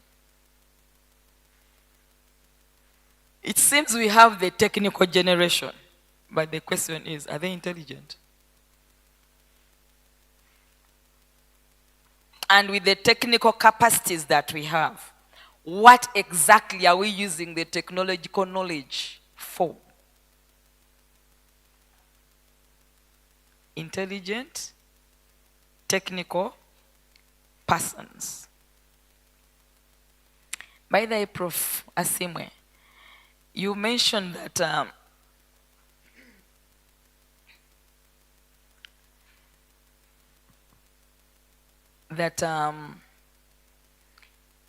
it would be very hard, I think, for the humanities to fit in because of the kind of skills that they're given do not fit the demands. I'll tell you an experience of a learner who was one time a first class degree learner in one of our institutions here in Uganda, a civil engineer. And when you are declared as, the best at a graduation, like one we are going to have on Friday, the employers are also all over looking for you, okay?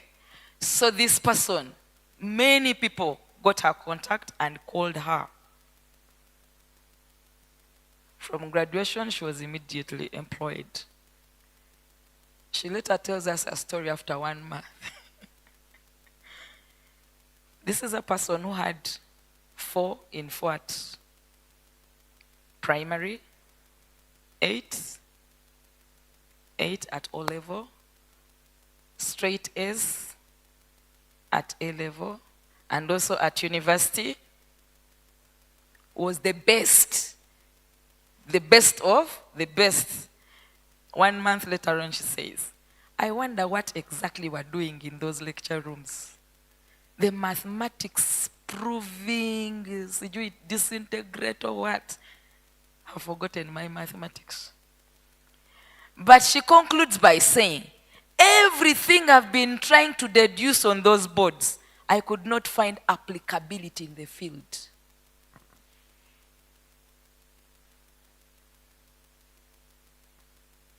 So, when the NDP3 talks about improved well-being and creating jobs, making sure that there is employability as trainers at higher institutions of learning, Are we contributing to the pool effectively?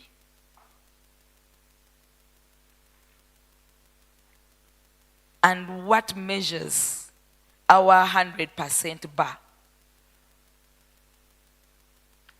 If we are expected to be 100% effective, where are you at? Where am I at? Where is KIU? Where is Bishop Stewart? And any other institution. Then the remaining percentage, what efforts are we able to put in place so as to fit into the gap that our key speaker pointed out?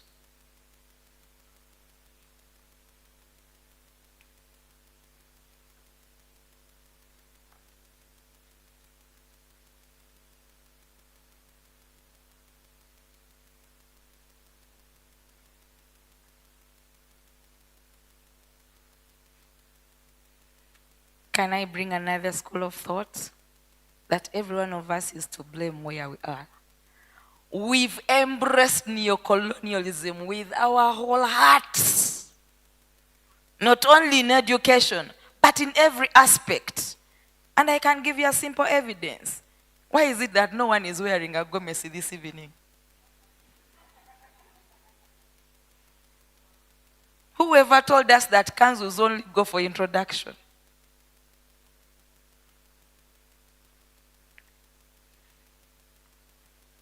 Does any one of us have a skirt, a suit made out of back cloth?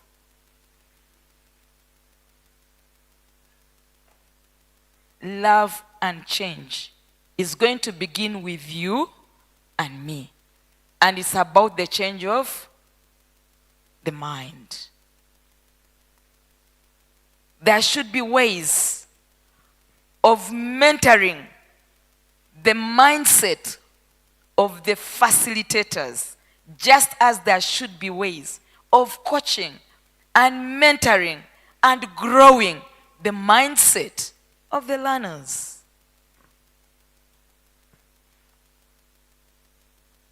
So it's from that perspective I come.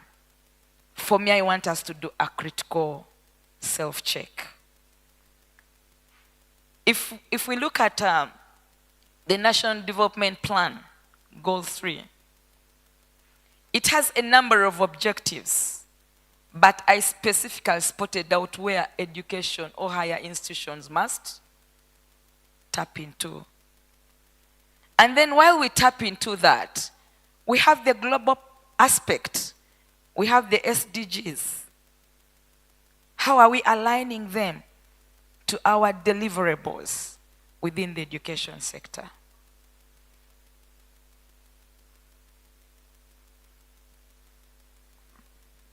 This has already been pointed out. Basically, the theme of the NDP3 is to have a sustainable industrialization for inclusive growth, employment, inclusive growth. Inclusive? Implying it must be all-encompassing. Inclusive growth, employment, and sustainable job creation. If you were to do an empirical study and went to the marketplace, went to the shops, went even to the conductors that pull doors, many of those people have gone to school, and actually they are degree holders. But the challenge is, what we give them does not create job in line of the skills that we've given them. And when they fail to do that, they get dockets elsewhere. It becomes survival. And not before long, if the trend continues decade after decade, then probably we shall appreciate that probably university education is not as relevant as we thought. And the change has to begin with us. So they have a number of strategic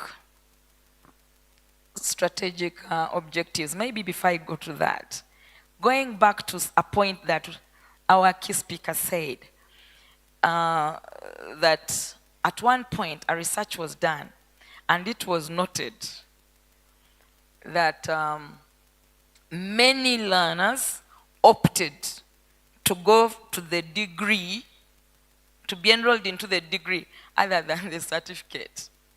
Permit me to submit, ladies and gentlemen, it's still an issue of the mindset.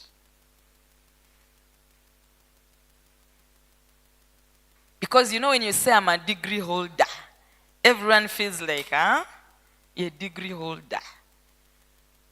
Not until one day you find a professor who has failed to be a job creator, dragging on the street, equally miserable like a non-degree holder.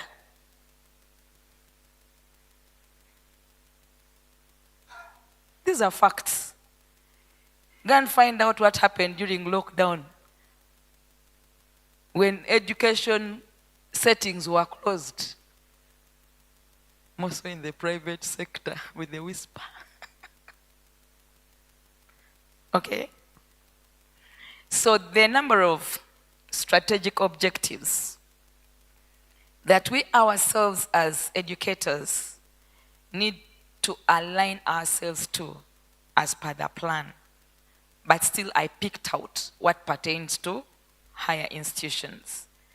To strengthen the private sector to produce jobs, and then to enhance the productivity and well-being of the population.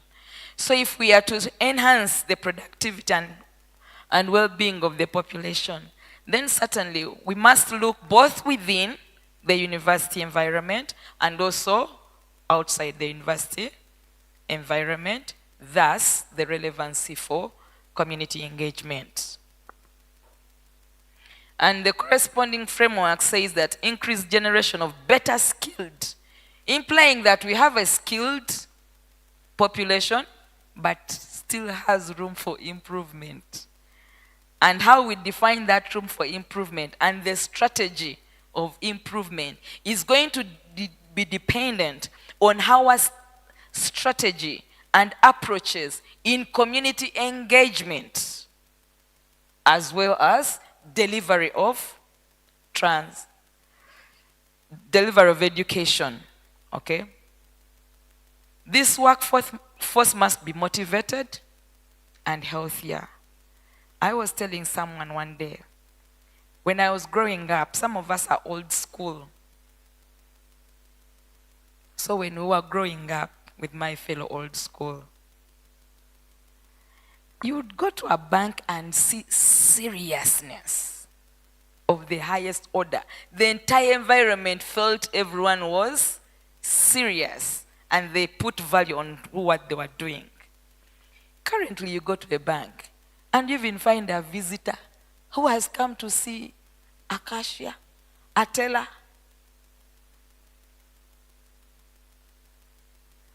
So, the National Development Plan, Goal 3 says, they want to see a workforce that is healthier, motivated, because probably what we are seeing right now is because the motivation is not there.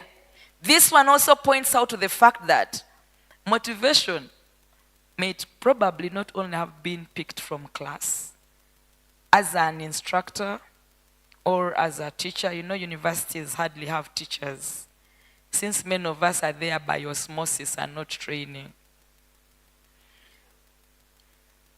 So you find many instructors there. Okay?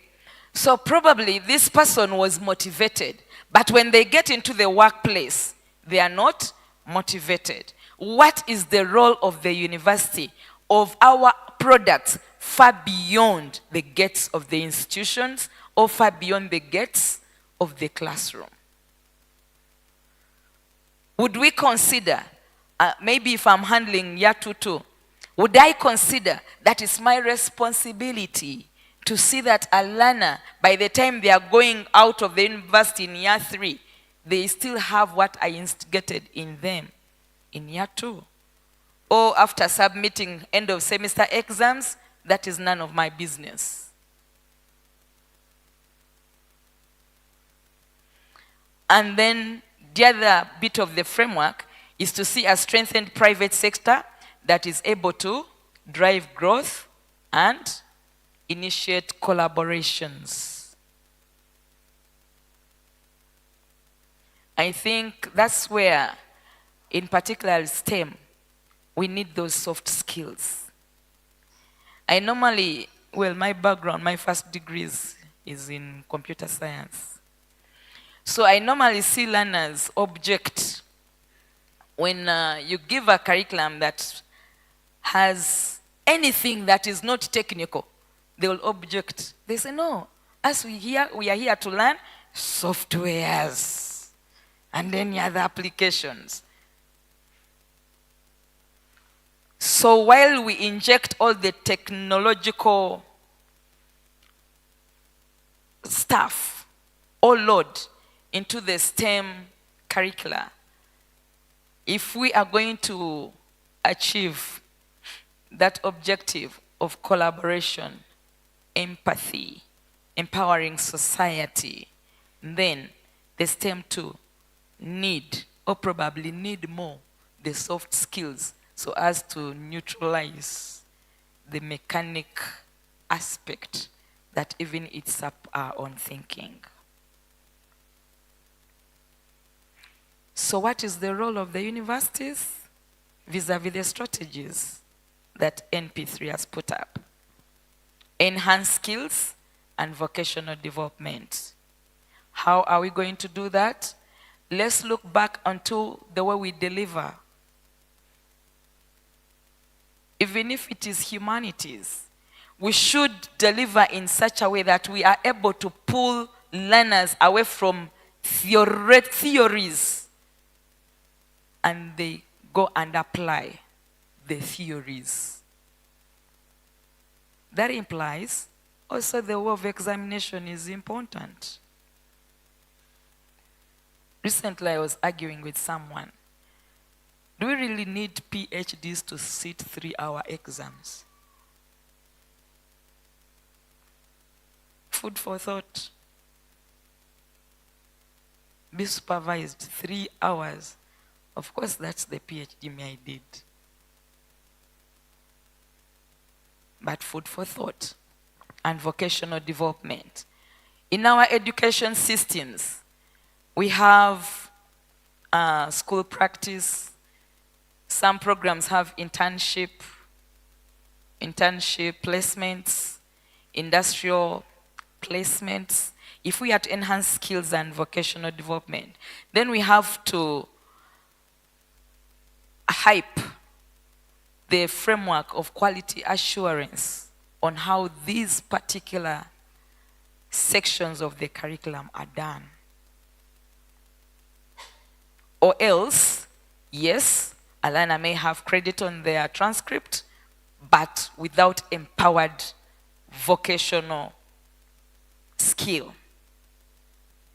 So, QA and all stakeholders involved, we need to rethink on how to do that. The other is promote science, technology, engineering, and innovation. On the national level, I think we should appreciate the government for having an entire docket that addresses science, technology, and innovations.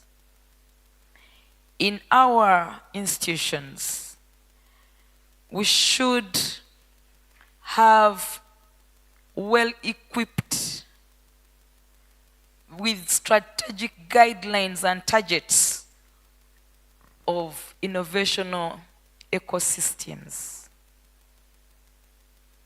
For example, you may have a course, maybe software engineering.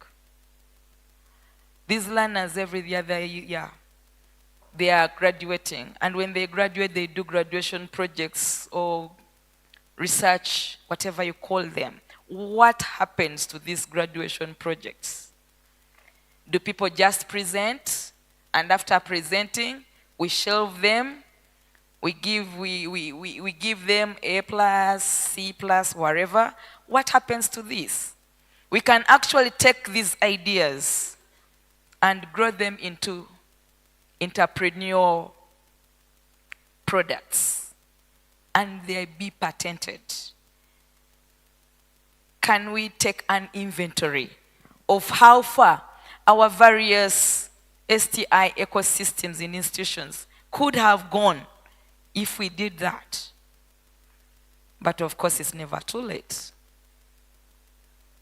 to do the necessary. And also I find a bias.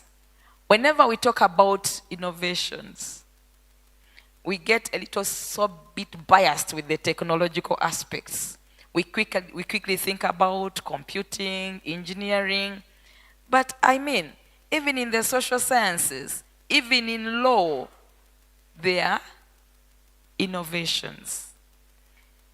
So let's reach out to the pools of our institutions and spot the people with talent. You know, also in our pool of learners, there are those learners who come to university not to pick skill, but to pick a paper. Okay? So let's spot out these persons so that we are able to nurture their ideas of innovation and grow them to reality, so that these entrepreneurial ideas, when they are matured, they can contribute both to the benefit of the institution and the learner.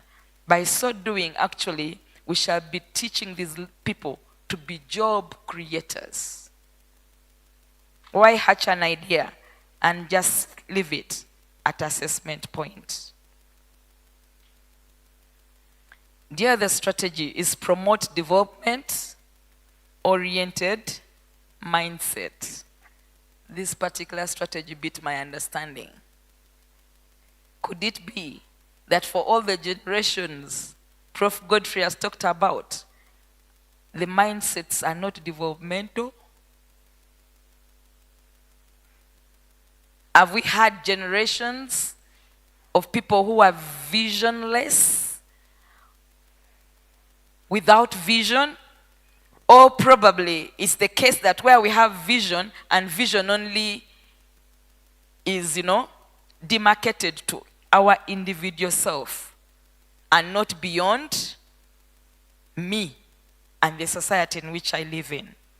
Because if we inculcate developmental mindsets, then we shall have people who think beyond their own families, but also who desire to see the development of the society that nurtured them. And this is a responsibility of every one of us. So even if you are teaching mathematics, don't go and speak only about mathematics. If the mathematics lecturer talks about this, another one from communication skills talks about it, the statistician comes and talks about it, I think this consolidated effort shall mold the generations that we are nurturing. And you will agree with me, the generation today is a very amazing generation. One time, not long ago, I told my learners to be on time in class at 8. Of course, it was raining, and I knew it was raining. Then someone posted, "Madam, it is raining." Madam, it is raining. Another lecturer told me, the person told them, the roads are bad. And indeed, they came late because the roads are bad. So if we have such a generation, then development will not be a reality. So while we put infrastructures in place, we do the training, then also in the education system, as university facilitators, you may have to take on a parental role. Some people have grown but not nurtured. Food for thought. The other strategy, enhance partnerships with non-state actors for effective service delivery. And it's this that we have community engagement. Partnership beyond the internal partners. The challenge we have, normally when we talk about partnerships,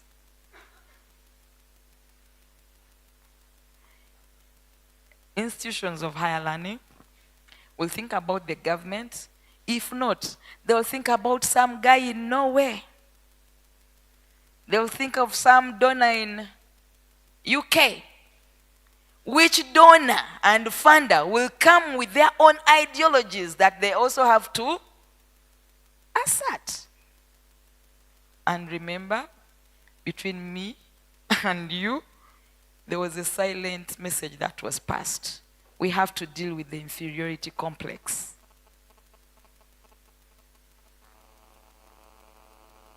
So when we are looking at partnerships, then let's incorporate community engagement the right way we ought to.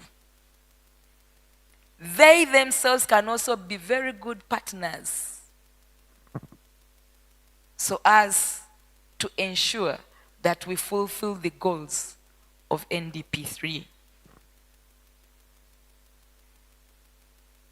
Here, this slide is just for food for thought. You see, the eyes, huh? Am I fine? After all this has happened, am I doing right? It's moment of ponder. As an educator, think.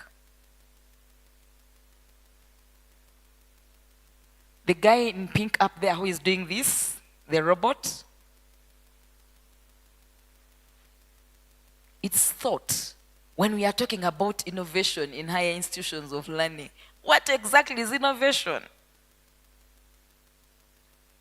Because we are saying, let's improve innovations. We need an eco-environment that has innovations, empower innovations. As an educator to you, what's an innovation? Do you know even changing the approach you teach can be an innovation that impacts life? Your assessment can be an innovation. Going an extra mile that is beyond what quality assurance comes to monitor out there can be an innovation. So to you, what is innovation? And in your day-to-day operation, in your delivery, as a stakeholder of higher institution of learning, how innovative are you?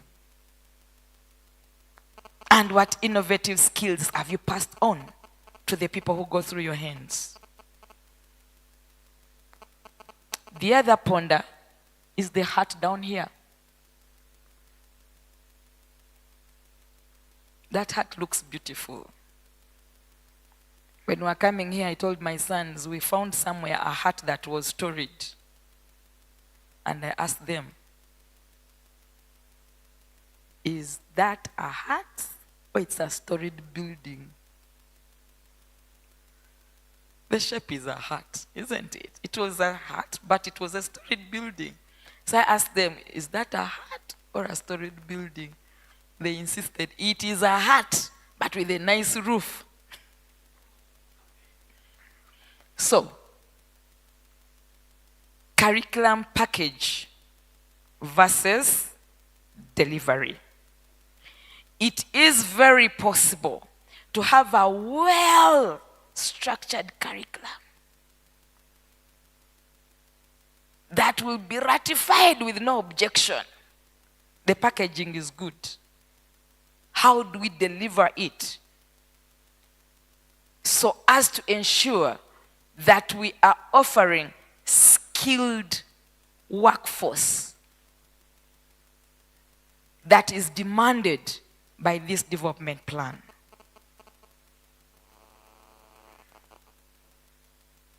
The other, food for thought, moment of ponder. Who is your partner? If we are talking about partnerships, collaborations, community engagements, who is your partner? At times we have partnerships that are not partnerships. I'll justify the statement. Partnerships that are not partnerships. For example, I get a partnership with Dr. Milton, but in the entire engagement, mine is to only do what I'm called to do, what I'm instructed to do. Is that partnership?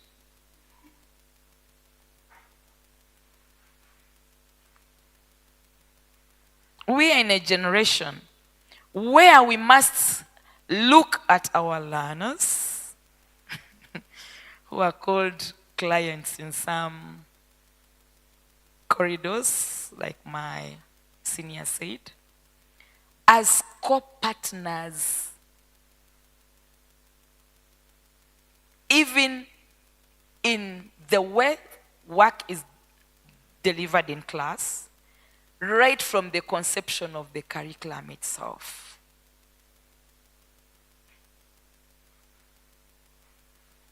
The next moment of ponder, is the mindset.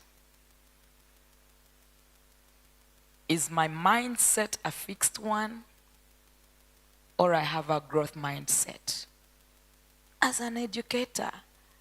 Because when we are talking about universities, they are made up of us. It's like what I would borrow from the church. When we are talking about church, we are not talking about the building. We are talking about the people. So me as a university, as an individual, a pertinent component of the entire structure, is my mindset fixed, or do I have a growth mindset? I'll give you an example. Right now, everyone is talking about machine learning, artificial intelligence, robotics. It would be catastrophic when you're in that field and you cannot realize that actually there is need to shift and I adopt.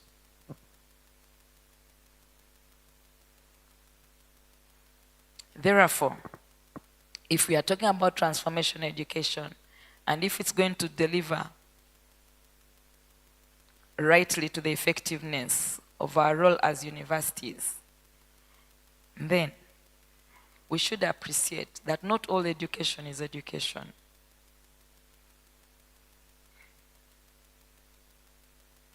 Unless the learner changes their perspective and outlook to life, beginning with self-realization, realize their need and role and contribution to the society, local society they are in, and also know that their opinion, how do they input onto the global levels and the other way around. How does the global move affect me as an individual, and how should I transition? Once they have that, then they'll be in position to make informed decisions and action at the respective levels. Collaboration, empathy, connection with all other human beings and nature shall become a walkover.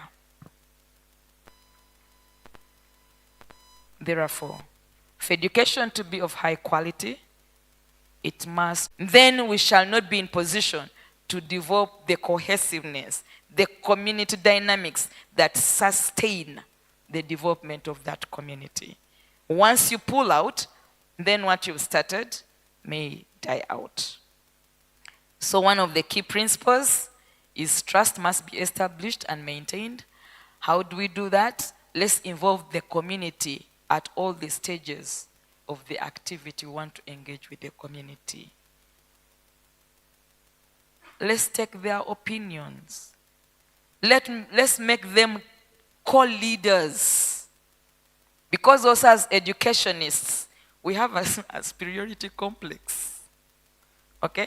We go to the community and we assume we know what they need.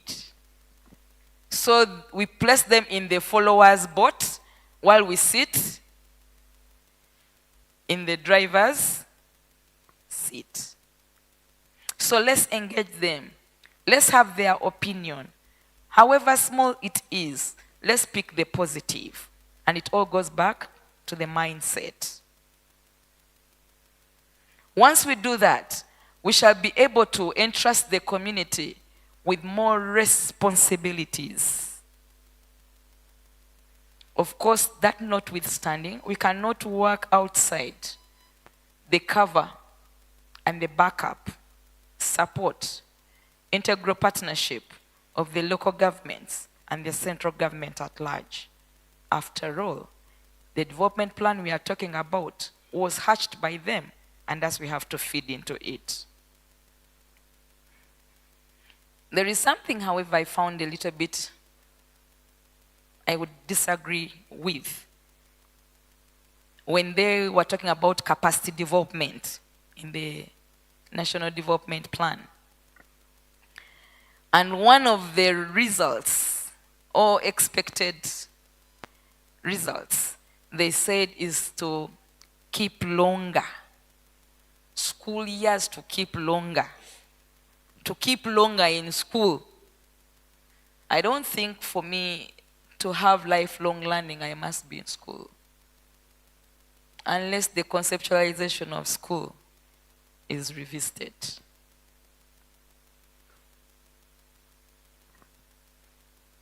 Therefore, our community engagements should be community driven. For example, in Afghanistan, they were able to build schools and different settings based on the problems that the community had raised.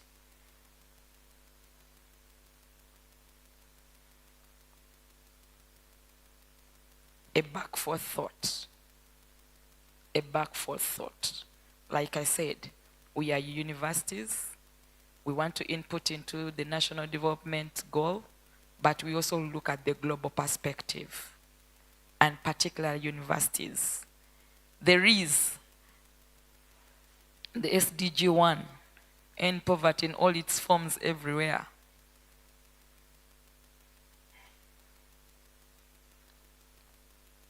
Prof pointed out that many of us say that, when we are looking at success in education and try to measure it, we tend to monetize it.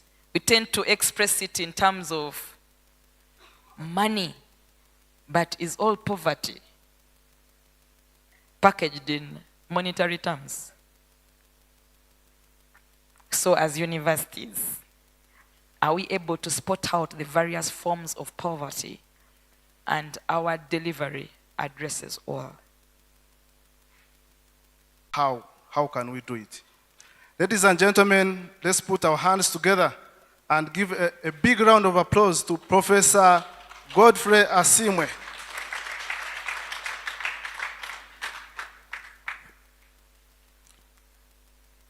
Then, I also learned something. Who is to blame? Who is to blame for all these things that are happening? Who is to blame?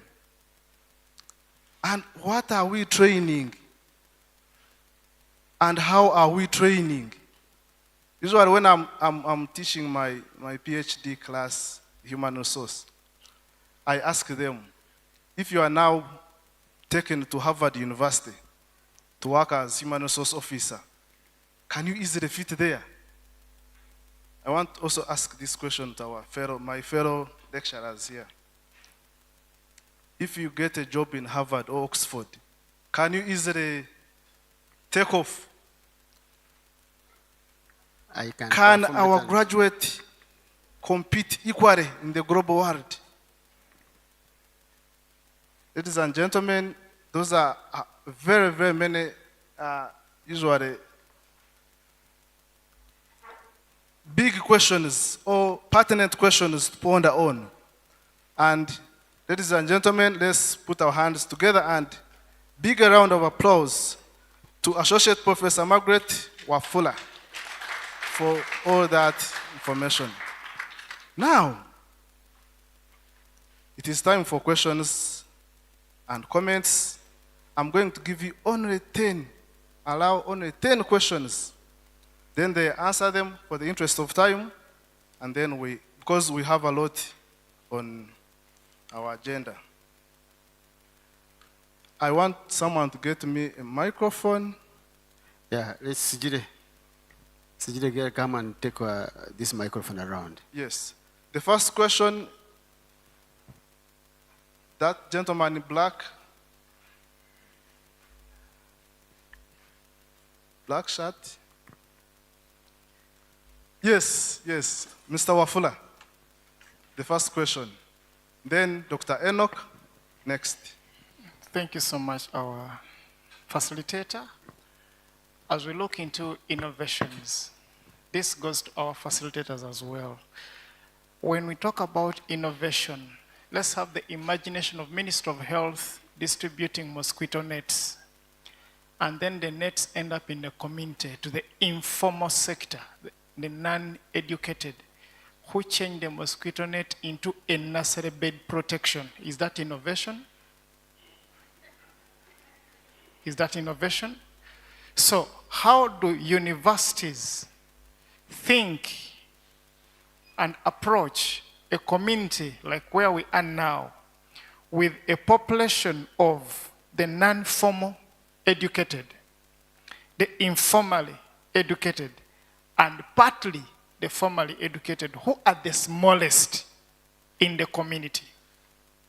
Who are the smallest in the community? Then I also come to the question that Associate Prof brought in relation to social and economic development. We look at how does a person who is studying here as a lawyer dress immorally and is going to impact and deal with moral issues in court. How do we deal with that issue also? How do we deal with fragmentation in education, where we see the institutions of education and we are not seeing the church and we are not seeing the family? What I'm learning is not connected to the family. What is happening in the home is not connected to the church. And yet at the end of the day, when I come out as a product of education, my influence is going to the three pillars that make education. Thank you. Thank you, Mr. Wafura. I think you have noted. Dr. Enoch, make your question so brief. Thank you so much. Mine is a comment. What has happened? I've always asked this question to the students I teach. Who is to blame for the mess in the world? Who is to blame? The other day, MPs were at war in the parliament. Who is to blame? If you take that question, you may find, I would want to borrow Dewey's view that we go for deschooling. Let us disband schools. If you are a professor or a teacher, go to the community and teach from there. What are schools for? And when we talk about the products from school, every time we mention the workforce. What is it that we produce these people to do, the workforce? And whom are we teaching for? We forget that we are teaching for communities. And we isolate communities from whatever we do. But we continue saying, workforce, workforce. Okay. We need to look at the communities we teach for so that we are able to bring out the people that are competent producers and consumers of the goods and services in those communities. Thank you. Thank you. Who is to blame? There is a hand there.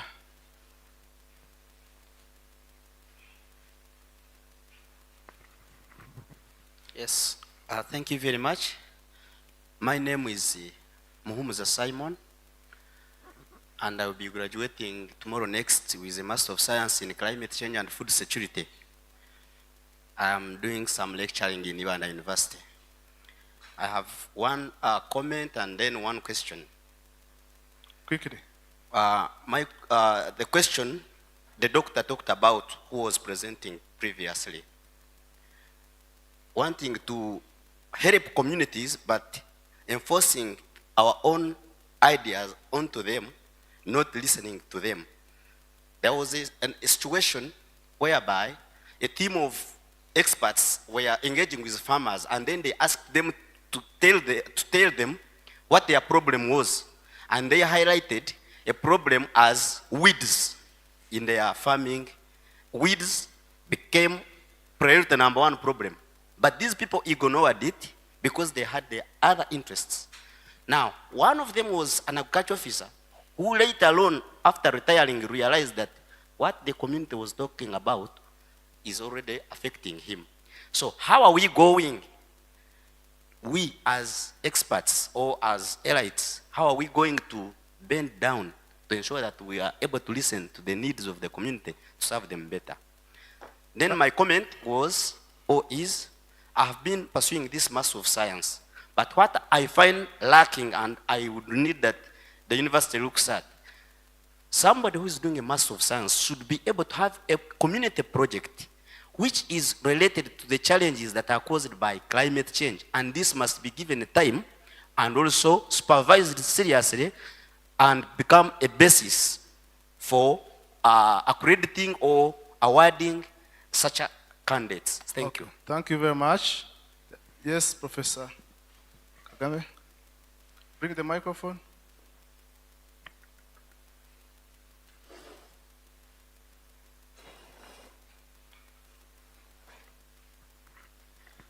I think I like the last comment. Yes. About the relevance of the research that he does to get what he gets. That put aside. Who is to blame? I think universities are to blame. Academicians are to blame. Because they know, and yet they don't tell. The only PhD in history that I know, the only person I know, comes from Pororo in Tungamo. But there's a lot of confusion about Mpororo Kingdom. And there's no textbook on Mpororo Kingdom. There's a lot of history how civilization came from the source of the Nile, went up to Egypt, and eventually the rest of the world. Unfortunately, it has not come back.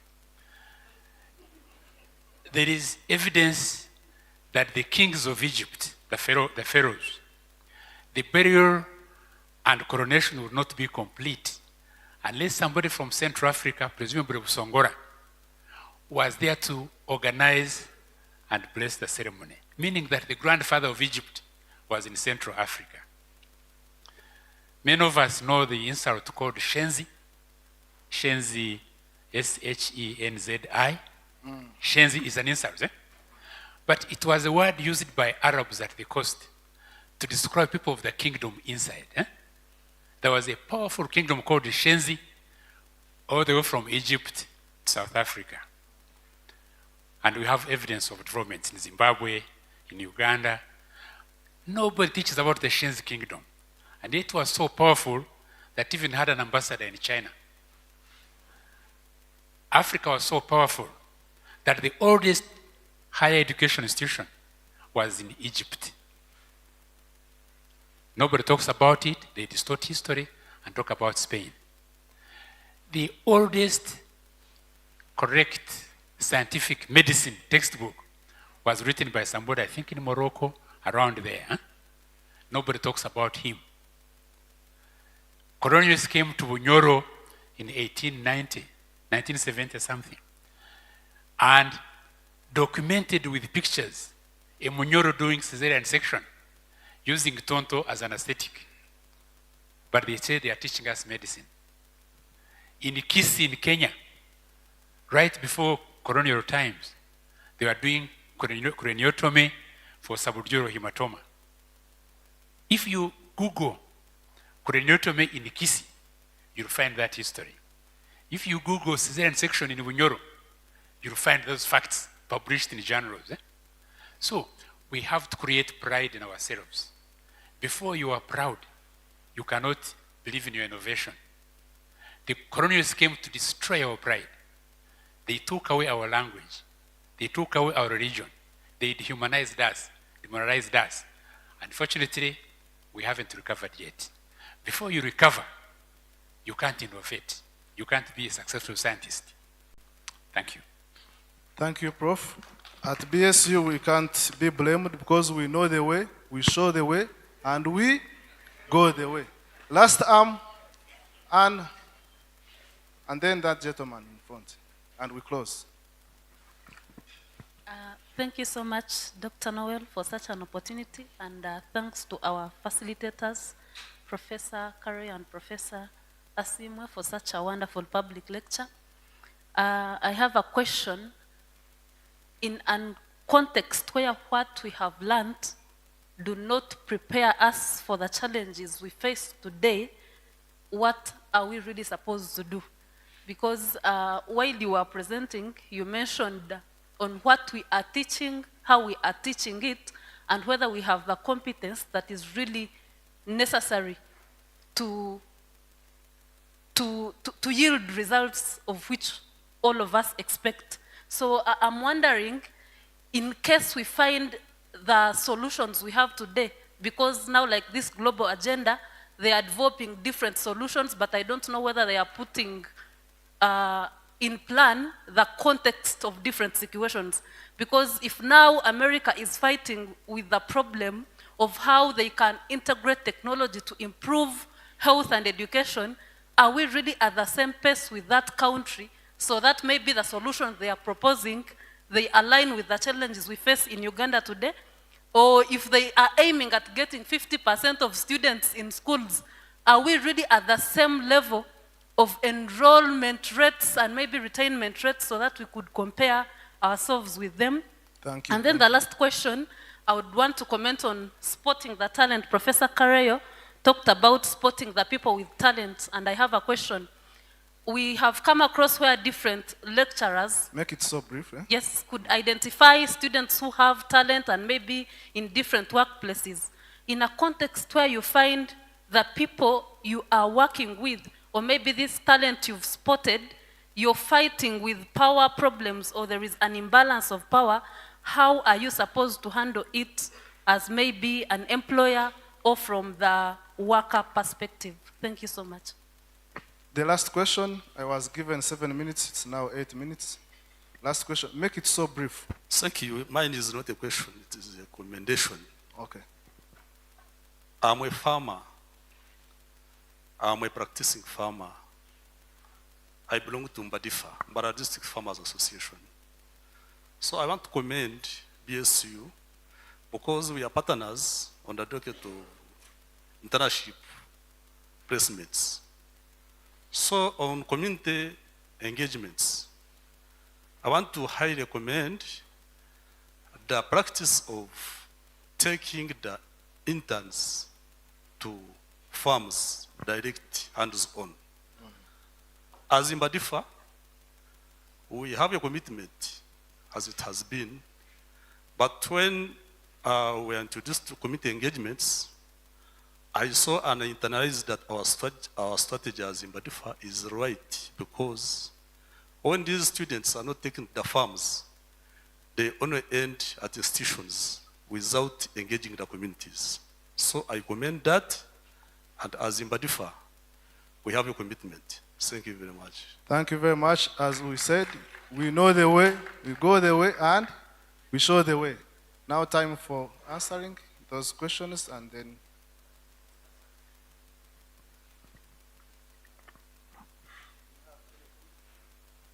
yes, questions.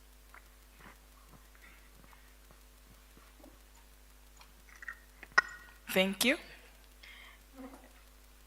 It's nice to know that we had such an attentive audience. Thank you so much for the feedback. A number of things have come up. Some are policy issues. Some are just, people or process competence concerns. For example, the very last one, where someone talked about spotting talent, but in the process you meet power challenges. Everywhere you go in life, you will meet power challenges. And how you handle the resistance and to amicably address the differences, you will either succeed or not succeed. So basically, resistance is part of the game, but how you manage the person and the system will give you a bonus or no. Then aligning our solutions to other lands that have different development levels. You know, that's why we said that who gives us the solutions? Who identifies the skills we need? Who determines the demands of the market? I'm told at one point Nigeria and Uganda were at the same economic level. But due to different forces, one nation escalated while the other stayed behind. So while it is okay to take up different formula from others, let's study our own context. What we are bringing on board, does it apply? Is it viable or not? The other one was a comment about products that as empowerers of learners, we normally forget that we are training for the community. On part of the learners, I promise you we shall change. We shall look at the bigger picture. The other thing, I'll give it to Prof. As we ourselves, what are we doing to decolonize? What is our contribution towards decolonization of Africa? Thank you. Thank you very much, Professor Margaret. Who is to blame? I start by commending Bishop Chamugambi. When we were starting this university, he envisioned a special character coming out from this university. Indeed, when these religious institutions were in control of education, the products were different. They made sure they inculcated a certain character. But when there was liberalization, and students learned that cheating exams and getting A, and that's the ultimate. And in Makerere, we are seeing a very big change from the traditional students of Gayaza, Nabingo, and the ones from the client, the entrepreneurial schools. They learn that to go to parliament, you cheat, you bribe, it's not a service, but it's a business. So I think there has been a change. There is a neighbor in our village who was a head teacher, and when they came to, long ago in the early 70s, when the inspectors found out that there was a mess in finances, the man committed suicide. But now, if you don't steal, I was somewhere when they were burying Katega, and people said, how can you be a minister for this long and you don't have apartments? And, Can you imagine? Nyerere tried to lead the way. But now, if you have power, that's an opportunity.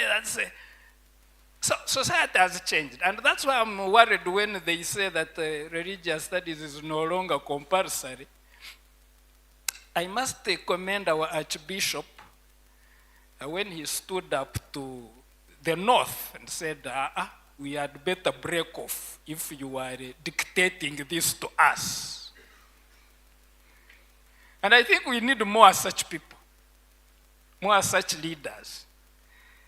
Otherwise, things are going wrong.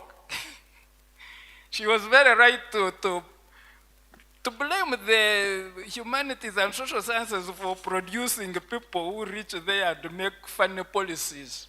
The first policy they make is to increase their allowance.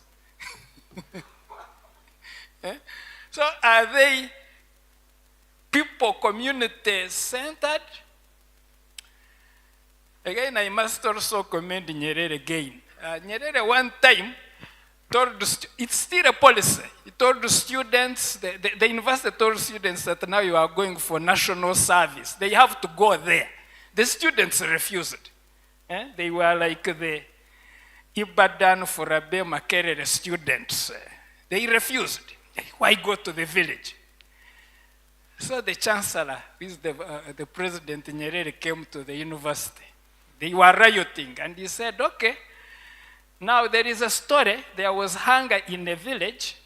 The people collected money and said, let's pick our few strong people who are still strong to go and look for the food. They gave them the money to help them go and look for the food. When they reached there, they didn't go back. So he said, people have collected taxes to pay for your education. When you reach Dar es Salaam, you don't want to go back. So, we are not going to give you their money again. Go out their buses, you are expelled. The community was central.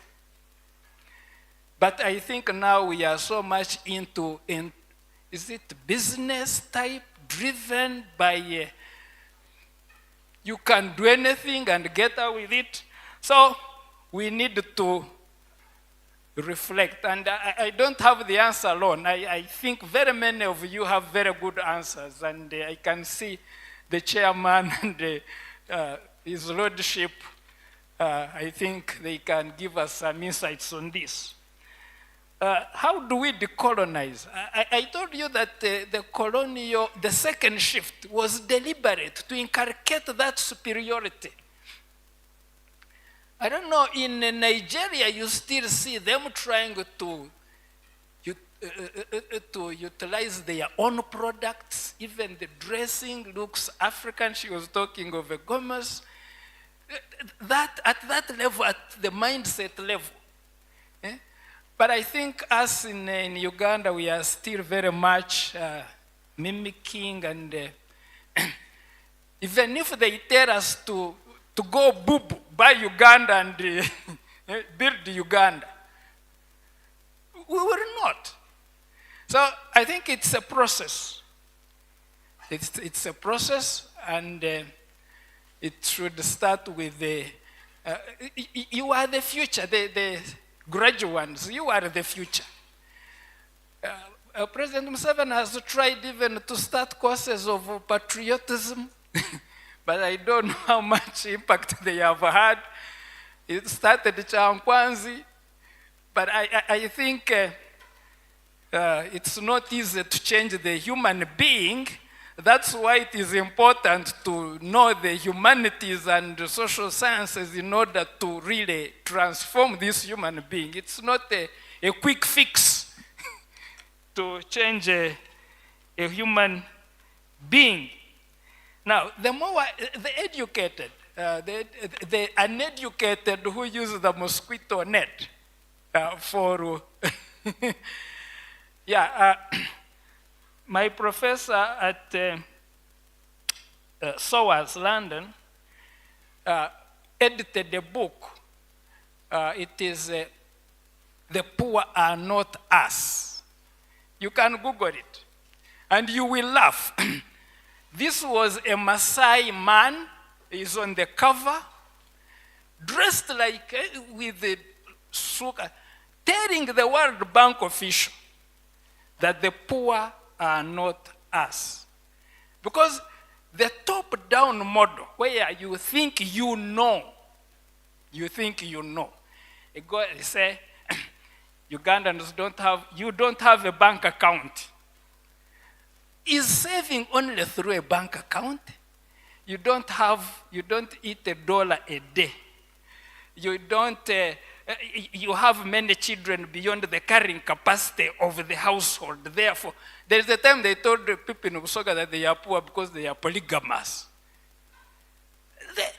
These Basoga spend the whole day cutting sugar canes and all that, and they give you 100,000 for your whole acre of sugar canes, and you say that you are poor because you have many children when you have been exploited. So we have this top-down, which is wrong. They were telling this man, you stay in a hut, a grass-thatched hut, you are in Rugavire, so you are poor. This is what the World Bank and IMF do. You have many children, so let's be humble and listen. I think that's very, very important to listen. As Prof said, answering the other lady, if you find that what you have been taught is not relevant, I remember one gentleman who used to say on TV that tori mwavu omutwe gwe mwavu. So you try to think out, but I know that the context in which you are operating is beyond, is determined by other factors, and it may not be hard to change, but I think this calls on all the educationists to see how to change the education system to make it relevant. Otherwise, our products will be lost and challenged. Thank you. Thank you very much. A big round of applause for our guest speaker. Then another big round of applause to Associate Professor Margaret for that wonderful information they gave us. So that marks the end of my session. Over to you, Mr. Moderator. Yeah, thank you very much. Let's clap for Noel for taking us through this. Thank you, Noel. Noel is the Dean, Faculty of Business, Economics and Governance. And now we have people to graduate. We have graduates from the Certificate of Animal Health, the bridging course. And we have the Dean is around. The Dean will be assisted by Dr. Mwembeze William. Dr. Mwembeze William stand up for recognition. Chancellor and Chair Council, this man has revived the program of animal health at Bishop Stuart University. And that this bridging course is only here at BSU. The people who are around here go and tell the world that if they want to be registered by Uganda Veterinary Board, they come to BSU for this course. If they are not registered. And then they will be what? Registered. And they will just operate freely in a clear environment without being touched and harassed by my OB, Dr. Vitechirizo. And from that organization. Meanwhile, I wish to organize the following as Dr. Karwame and members you organize to come and present your graduates to the Chancellor for the award.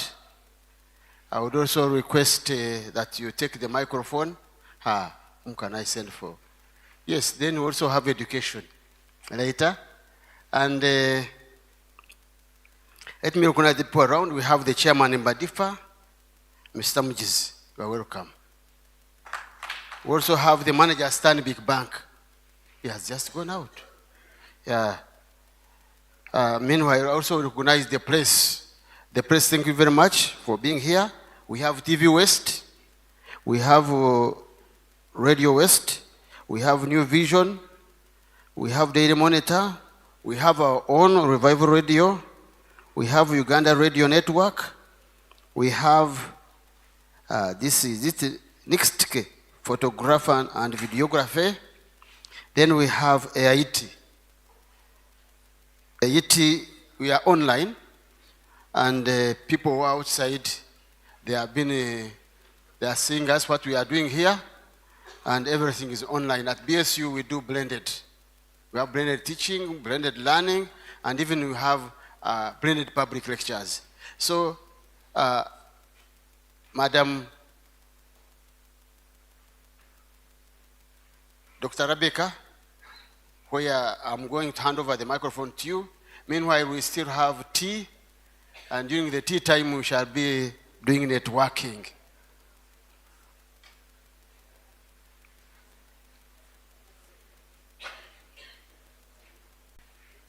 But as we try to, with another, Dr. Rebecca,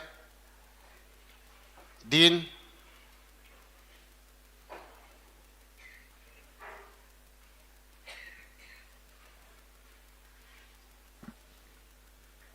Thank you very much. They said we hold on a bit. That we hold on a bit. That they have gone to get that the Chancellor has done a gown. So they have gone for it. Yeah. Oh. Okay. So yes.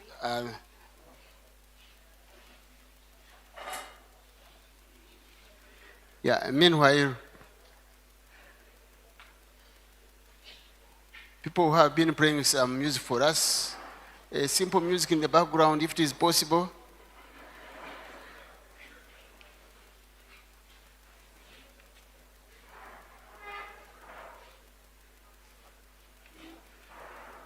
Bishop Stewart University, a chartered Christian university and one of the fastest growing universities in Uganda, will hold its 19th graduation ceremony on December 8th, 2023.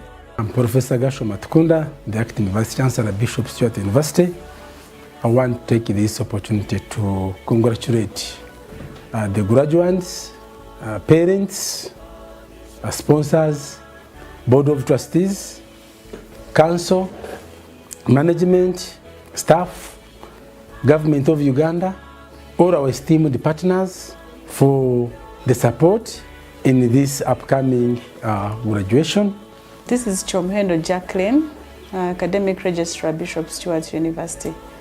We want to congratulate all our potential graduates and thank you for honoring the timelines that we set to ensure that you clear in time and your names are ready for graduation. So thank you very much. We can't take that for granted. We shall have our 19th graduation on 8th December, and our guest of honor will be Honorable Dr. Chris Baryomunsi, who is the Minister of Information, Communications, Technology, and National Guidance. Bishop Stewart University, our God reigns. Bishop Stewart University, a chartered Christian university and one of the fastest growing universities in Uganda, will hold its 19th graduation ceremony on December 8th, 2023. I'm Professor Gasho Matukunda, the Acting Vice Chancellor at Bishop Stewart University. I want to take this opportunity to congratulate the graduates, parents, sponsors, Board of Trustees, Council, management, staff, government of Uganda, all our esteemed partners for the support in this upcoming graduation. This is Chomhendo Jacqueline, Academic Registrar, Bishop Stewart University.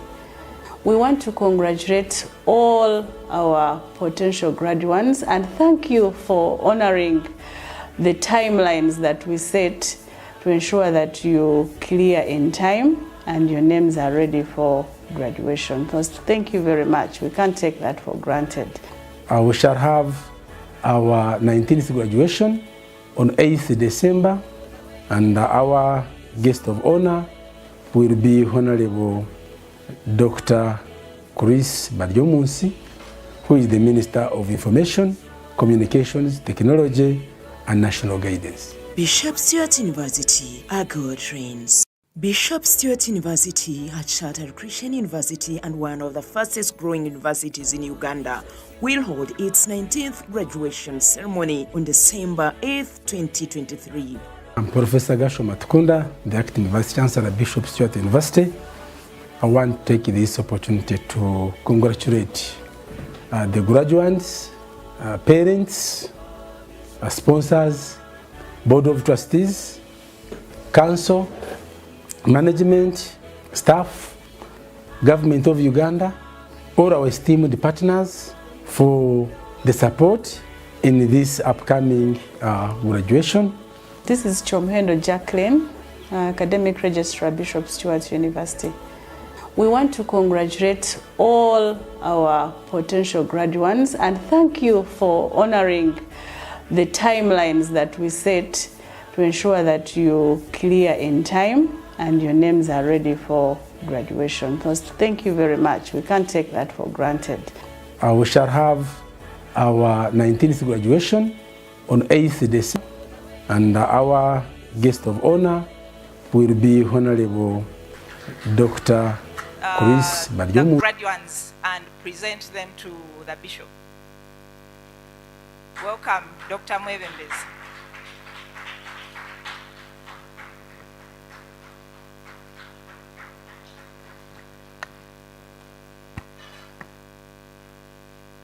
Our dear Chancellor, council members present, guest speakers, administrators, deans and academicians, students, ladies and gentlemen, I want to begin by pointing out a point of gratitude to thank the university administration, the leadership, for supporting the bridging course.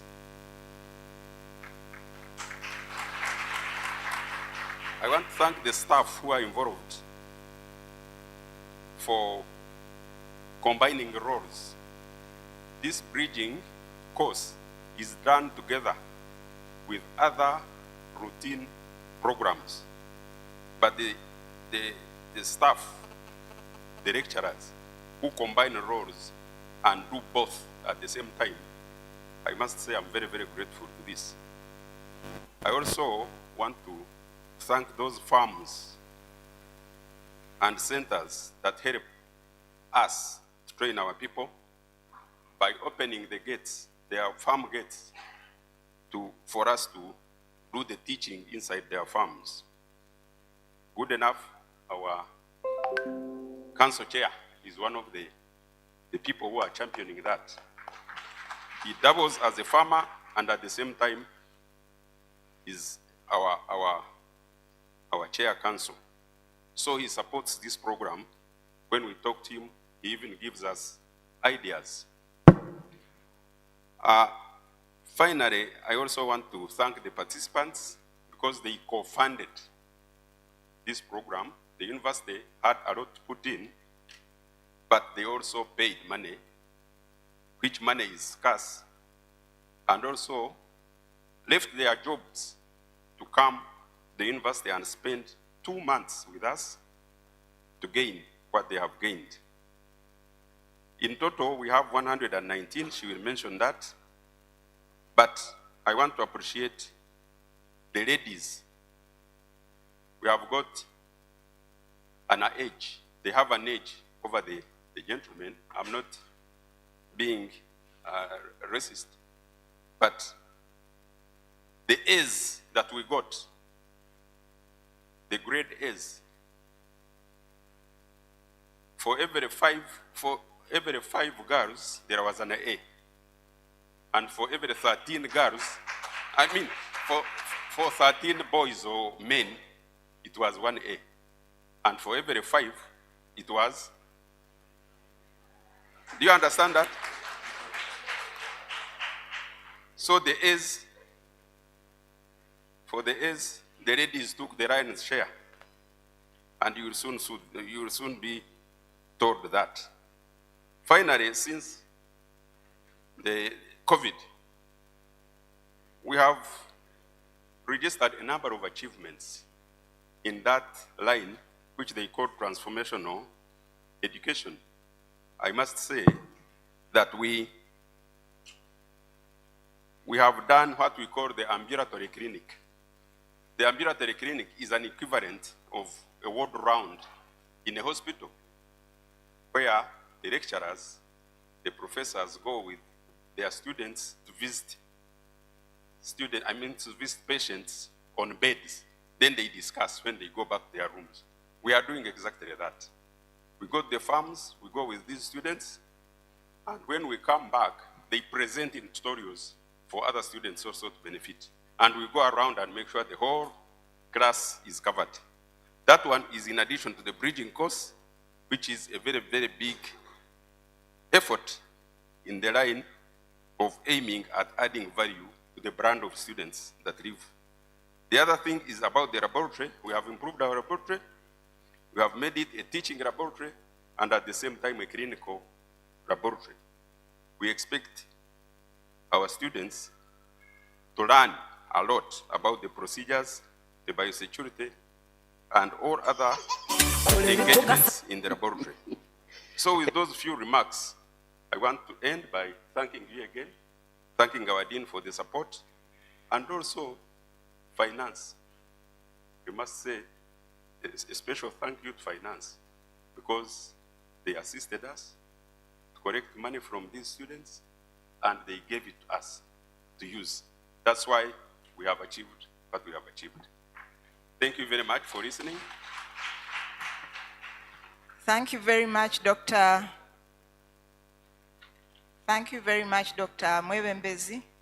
In addition to what he has said about the ladies, I would also like to mention in this congregation that on Friday, our first class student is a female from the Department of Animal Health. We shall see her on Friday. So I also want to add to what he has said. This program, the bridging course, is only offered at Bishop Stewart University, like Dr. Ranjile said, and it is a program that enables those who studied animal health and animal health related and vet related courses in the old curriculum. You can now be retooled at BSU in order for you to acquire what you might have missed in the old curriculum and then be accepted or accredited by the Uganda Veterinary Board. So we are very proud for us to be hosting this program in the Faculty of Agriculture. Briefly, we have 119 graduates who have got this certificate and who are being awarded today. 45 of them are here today. But let me just mention 10 of them, the ones who have attained A certificate. So before the others stand up, let us first receive the A certificates. Ainembabazi Hilda, if you're here, please stand up. Anyijuchire Samuel, Bwanika Rogers, Komjuni Olivias, Kugumisiriza Esther. Please keep standing. Mwezi McAllister,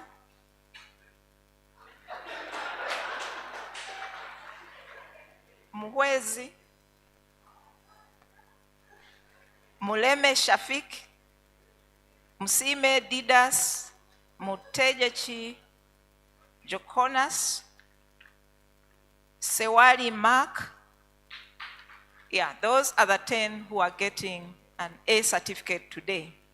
Otherwise, the rest of them are 45. Please stand up to receive your award from the Chancellor. We are not giving out the certificates now. They are ready, but a few things are missing. So please stand up as I present you. All those who are around, please stand up. Yes, they are 45. Okay.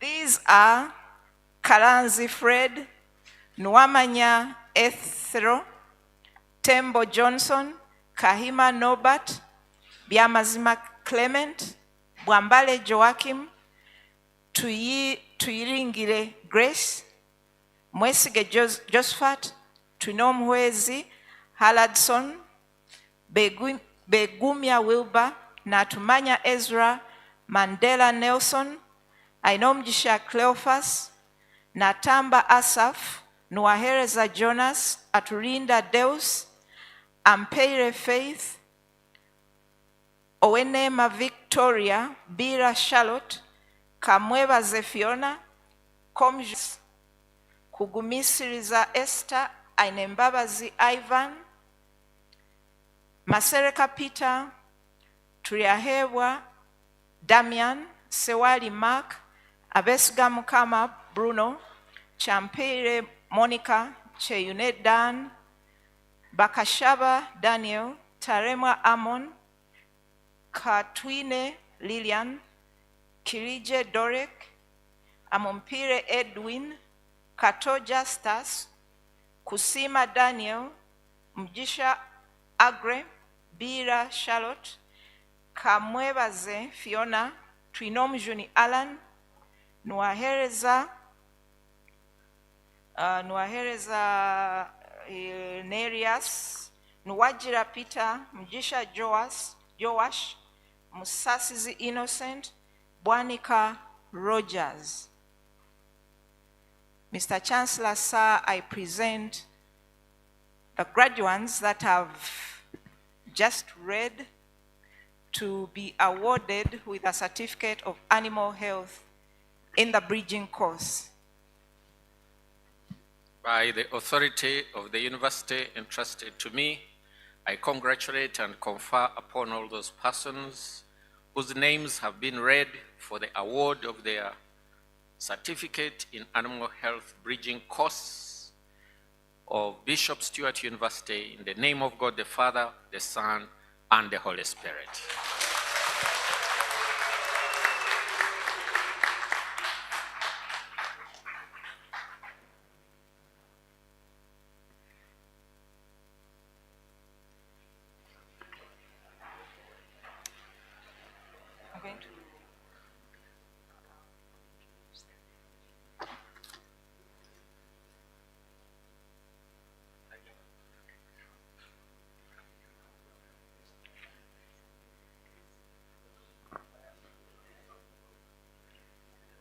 Ladies and gentlemen, I'm privileged once again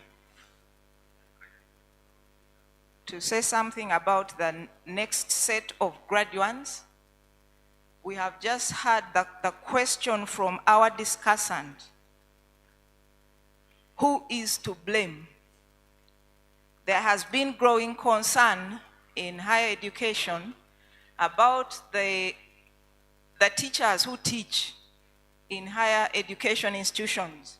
You will realize that we have institutions that produce primary school teachers. We have institutions that produce secondary school teachers, but we do not have institutions that produce teachers for universities. So when you have graduates that are not able to perform in the marketplace or in the workforce, in the labor market, who is to blame? I want to appreciate members of council at Bishop Stewart University and members of top management for realizing this early and considering that the academic staff at BSU ought to be trained to gain the pedagogical competence that is required to produce the kind of graduates that we need today. When this was presented to members of faculty of agriculture, environmental science and technology, they decided to take it up in a manner of showing the way. So they decided that the faculty members will take up this course, a postgraduate certificate in higher education, which is being offered by our instructors from the Faculty of Education. And so today, these are the members of staff that are graduating with that certificate. So, Chancellor, this we allowed to exempt him from the courses he was teaching. So because he took part in development of those courses, and we exempted him, and he performed well. Chiguli Cosmas, Mr. Mwanguzi David, Mr. Nkuhe Douglas, Mr. Basura Henry,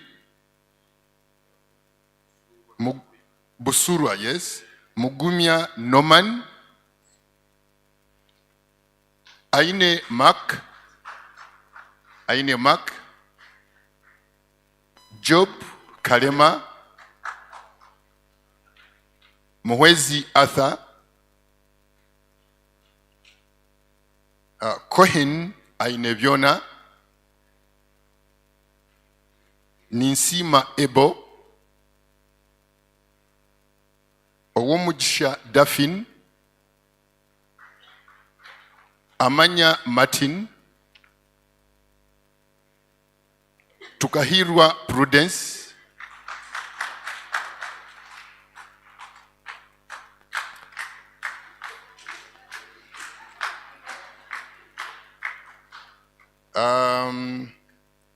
Amanya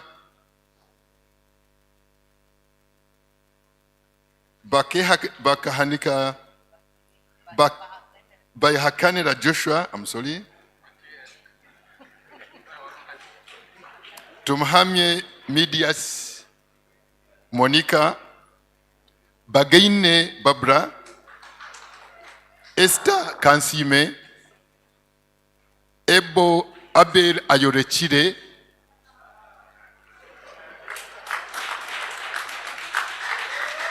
Agawa Julius, Korotaro Lilian, Dr. Jean Simon Onyait,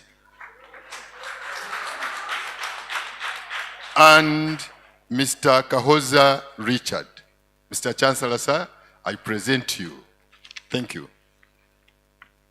To note, Chancellor, when the Agriculture Department initiated, all others also developed interest. So we have lecturers across the faculties. Thank you.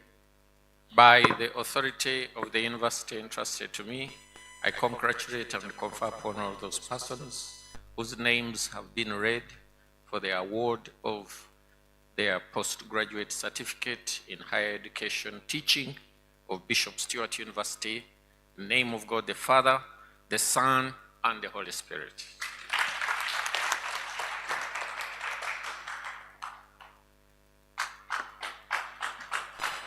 Congratulations.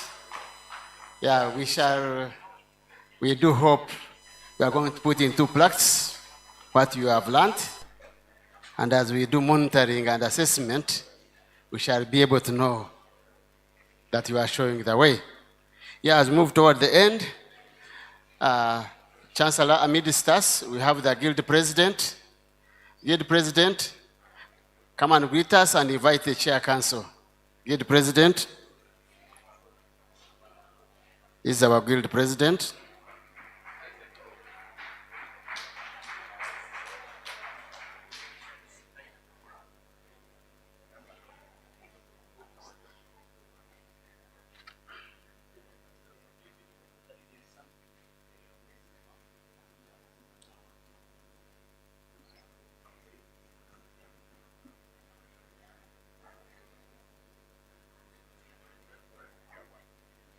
He was consulting me about law.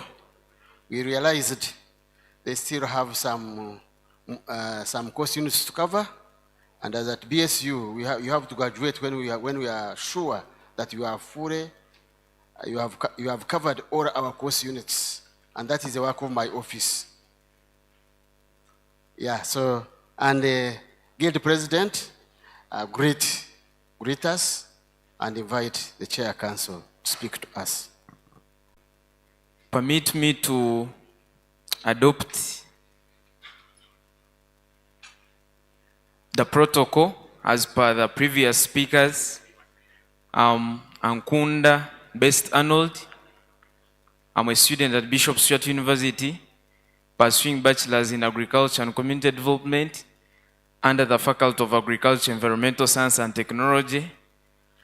I really want to appreciate everyone for turning up to this best public lecture of Bishop Stuart University 2023. We are gathered together here in this evening with immense of joy and pride, not only to celebrate the graduates taking it home, but also the unity of Bishop Stuart University. That's why you see us students, graduates, we are seated with lecturers and also the university administration. Thank you very much. I want to take this opportunity to thank our facilitators. I want to also appreciate on behalf of the students, to appreciate the university administration, for you have done the best at least to make Bishop Stuart University shine. I'm the 19th Guild President of Bishop Stuart University, where our God reigns, and indeed God really and surely has reigned to see us graduating and taking it home. I'm too much proud of Bishop Stuart University because it is chartered by the government, the Republic of Uganda, which is too different from other institutions around. That is to thank the Lord for doing that and bringing it to Bishop Stuart University. This implies that the transcripts we are taking from Bishop Stuart University can be used in the whole world. We need to appreciate that at least. I want to appreciate the university administration for bringing this to us, for bringing us the facilitators, for giving us the best we have gotten from Bishop Stuart University. And I want to affirm to you that we are ready to go and face the world. You deserve a round of applause. And how I prayed, pray, and beg all the institutions to borrow a leaf from Bishop Stuart University, because I know we are second to none. Thank you very much. I'm Ankunda Best Arnold, Bishop Stuart University, 19th Guild President. Yeah. I want to take this opportunity to welcome and invite the Chair Council of Bishop Stuart University to give us a word of thought. Thank you very much.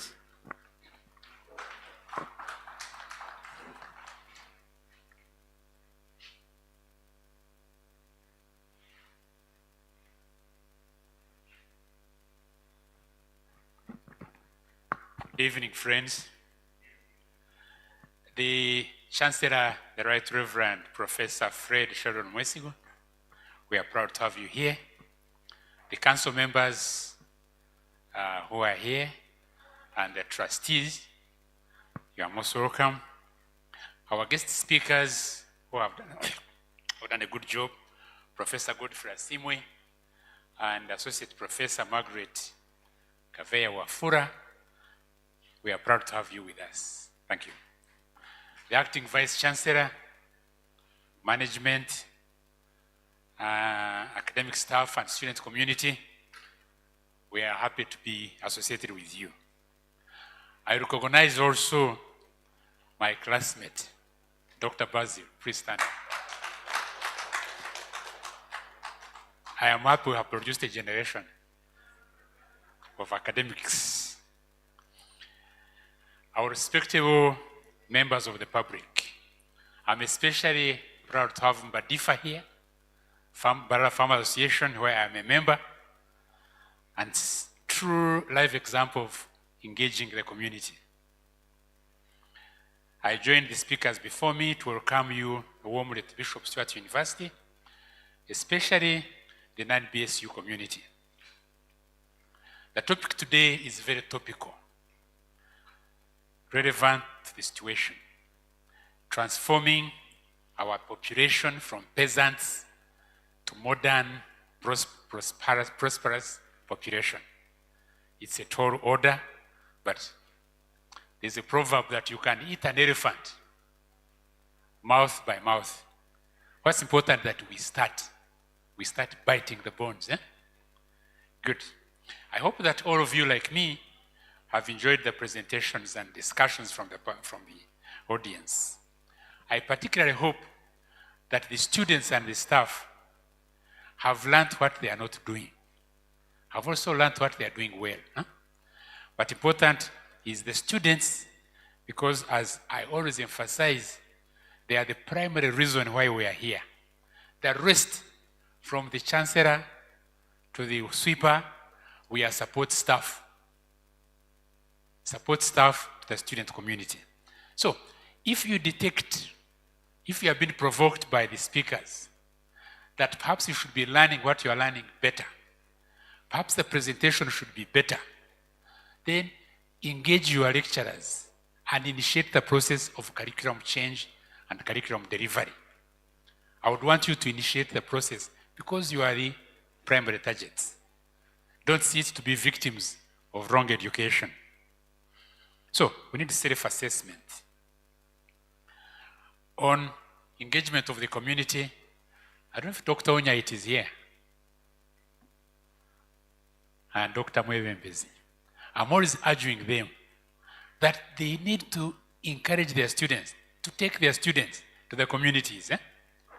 And my song is that within 2 kilometers of Bishop Stewart University, a radius of 2 kilometers, there are enough cows, there are enough pigs, goats, chicken, poultry farms, banana, beans, maize, everything, that they can do practicals every day in the field. Me, when I was doing medicine from 3rd year up to 5th year, here, before they go to the formal clinic. So, if you don't know what those people are doing, then you don't qualify to be registered.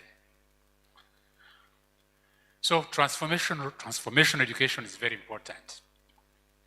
I remember Mandela famously saying, I quote, "Education is the most powerful weapon which you can use to change the world."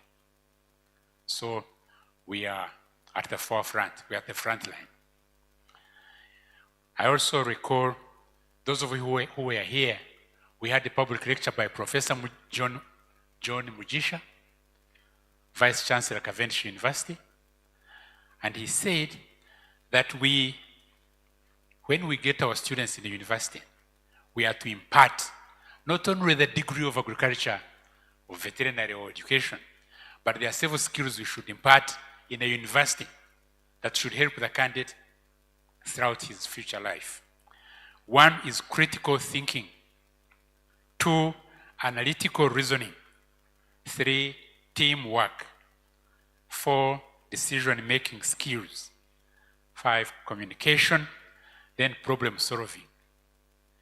If you leave a university with those skills, you can apply them even in driving a taxi. You know that if you drive a taxi for 1 year, saving 30%, then end of the year you'll buy a matatu, then end of 5 years you'll start a company where you're a director, and after several years you'll start a global bus company.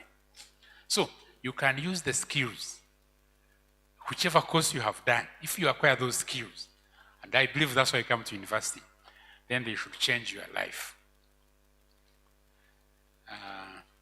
last but not least, let me congratulate the graduates of today who got their certificates.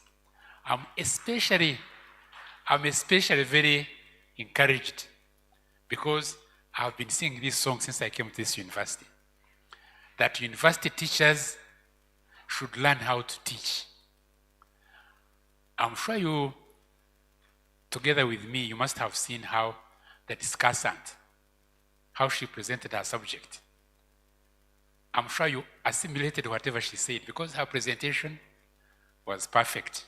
The body language, the mood. So, I'm sure she should come and give our lecturers some lessons. We thank you very much. Yeah, so getting a PhD does not make you a teacher. I have had the worst teachers at Makerere University, whose job is to write on the blackboard, and me is to write on the paper. And that is terrible. So I congratulate those who have pioneered the course and graduated today. I am sure I will present it in the next council meeting, that we make it compulsory, that every university teacher must get that qualification. Otherwise, you cannot get promoted and you cannot have your contract renewed if you don't present that certificate. I believe that you can do this online, you can do it blended, you can do it weekends, you can take a whole year to do it, you can take 2 years if your contract is 2 years. But what matters, you cannot get promoted at all. You cannot get renewed contract at all if you're not a university teacher. Of my time. So one of the things, if you asked me, what is it, the most single thing that you did when you were in secondary school, whether Chivura or Ntare, or whether you were at UCU Mukono, I would tell you, I invited the best of the best to talk to my students. Knowledge, experience, you can't miss out. There's something that will be added unto you. You can never remain the same. You get inspired. For example, I was inspired to read a PhD when we invited a gentleman at Intare School when I was a deputy master to come. We would invite these powerful OBs. So we got this gentleman who came and addressed students. First, we got a gentleman who brought a satellite phone. That time it was something very new. He was working in the US. He came and put on a phone and then rang someone in US. We are just puzzled and amazed, and we are learning. Dr. Katiti. Another time we get a gentleman, Dr. Tindi Mbona, tells us he was doing a PhD in quantum chemistry. What is quantum? Simply means mathematical chemistry. Hey, okay. So you get familiar with things. You get inspired also in your field and knowledge. And so I was admiring knowledge here as it was flowing, really admiring. I thank God for that. So may Bishop Stewart University continue to admire such and identify with such, because that's the way to go with the university. And as they were addressing the question of transformation, education, I was looking at, and addressing the issue of mindset, I was looking at universities. One of the major mandates of the university, or expectations, is to draw your own curriculum. Have you ever known that? Have you ever taken that serious? It's very interesting, because when you go to secondary school, you find there a syllabus. You go to primary school, there is a syllabus, curriculum. Today now you've told us how you came up with. Is it the first in the whole country? I'm not sure. The one of certificate in higher education for lecturers. Who has the answer? It is offered already. Okay. Okay, it's already offered. But you see, you can come up with any curriculum in any direction. Any direction is an exaggeration, but that's the reality. That's one of your mandates. So should we be saying it's a problem that we are failing to get solutions to problems that we have? Then we have the answers we can do when we reorient our curriculum. And I'm so glad that Bishop Stewart University greatly has programs that address the issue of theory and practice. Surely. And one of the times I like most is when we have exhibition week. If you come here when there is exhibition week, that's when you better understand what this university is capable of doing. And I thank God for it.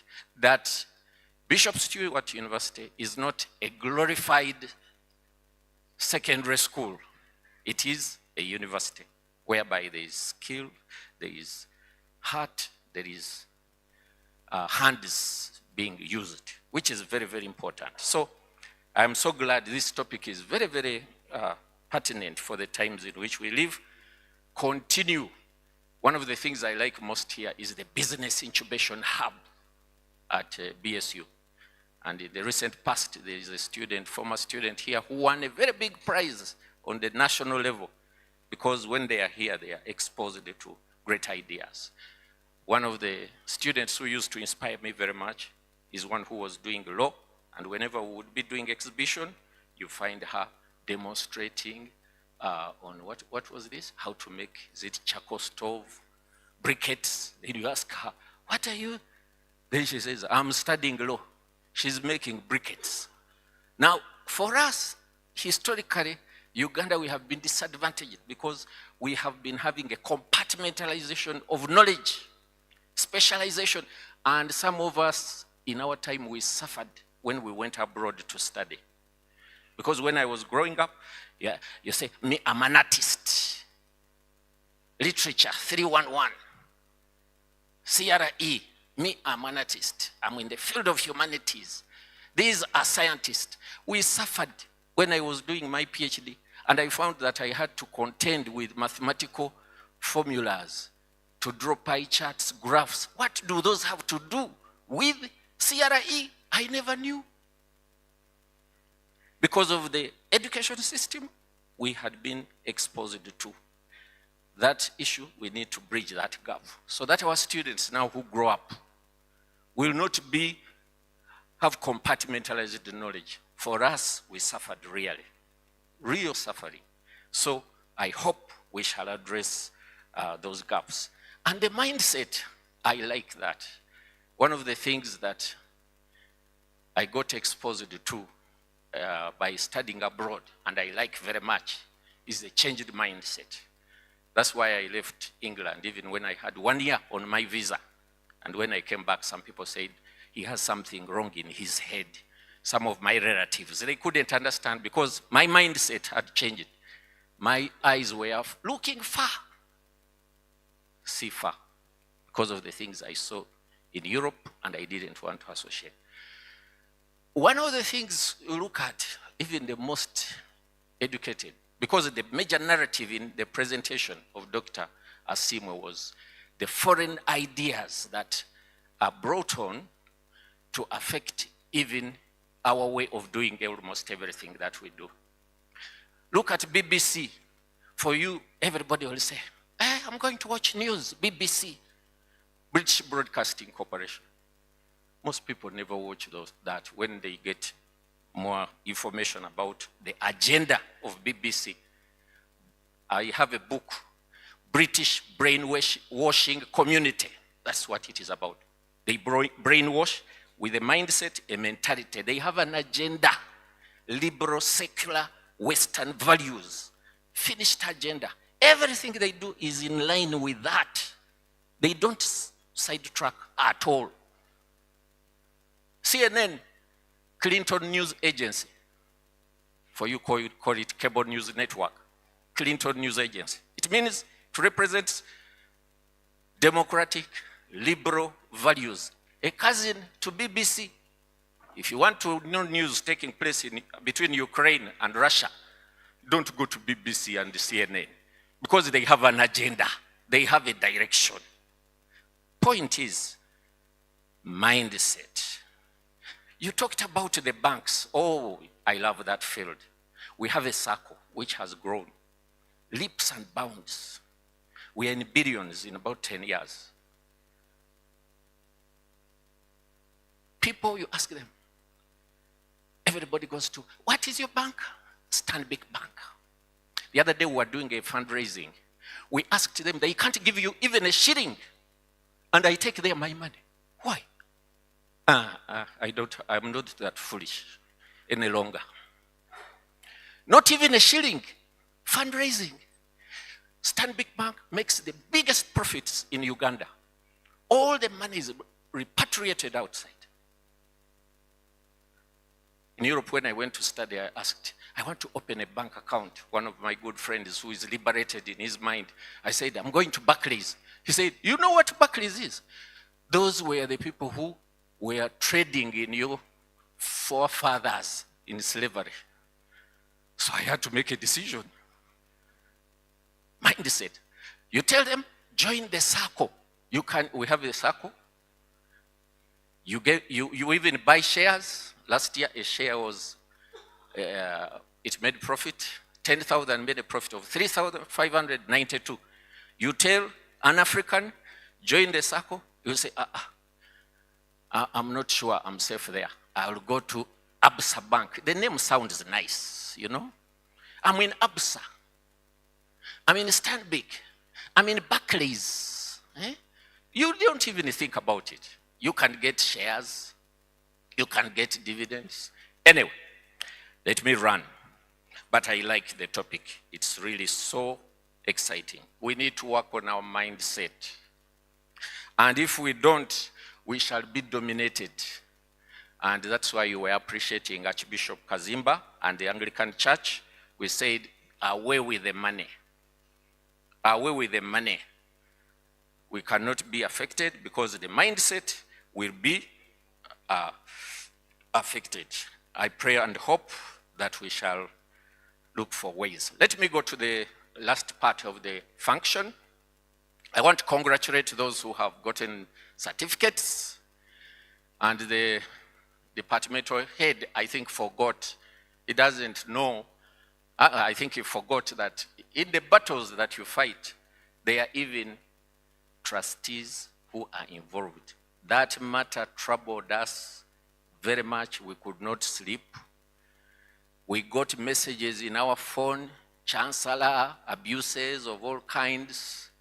We were working tooth and nail to make sure that, I don't know where the problem started from, of animal health, but we had to engage with ministers, Honorable Ramirama, whatever, agriculture minister, whatever, council, at that level. So, Dr. Mwebembe, so not only administration, and you need also, in your perspective, to remember that there are other stakeholders who really, and for the students, the noise that you made complaining, you go out now and make noise about the certificate you have gotten. Say BSU is the best that you can ever get. Because I've heard Dr. Rwangere say, it is only here that this course is. Only here, that's what he's saying. So the same noise you made should be the same noise you make as you display your certificates, as you tell other people, you people, what are you doing? In BSU, we are like this. Praise the Lord. Okay. So congratulations for the certificates, and I pray that you will go and apply the theory and practice. And thank you so much, deans, for the great work you're doing, and the emphasis of theory and practice, which will be important for employability and marketability of our products as they go out. So may the Lord God bless you. In the name of God the Father, the Son, and the Holy Spirit. Amen. A prayer? Yes, we can pray. Stand up, we pray.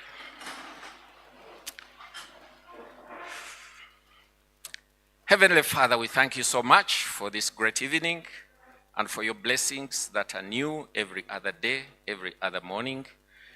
May you continue to bless us. Thank you for the great wisdom that we have been able to listen to this evening.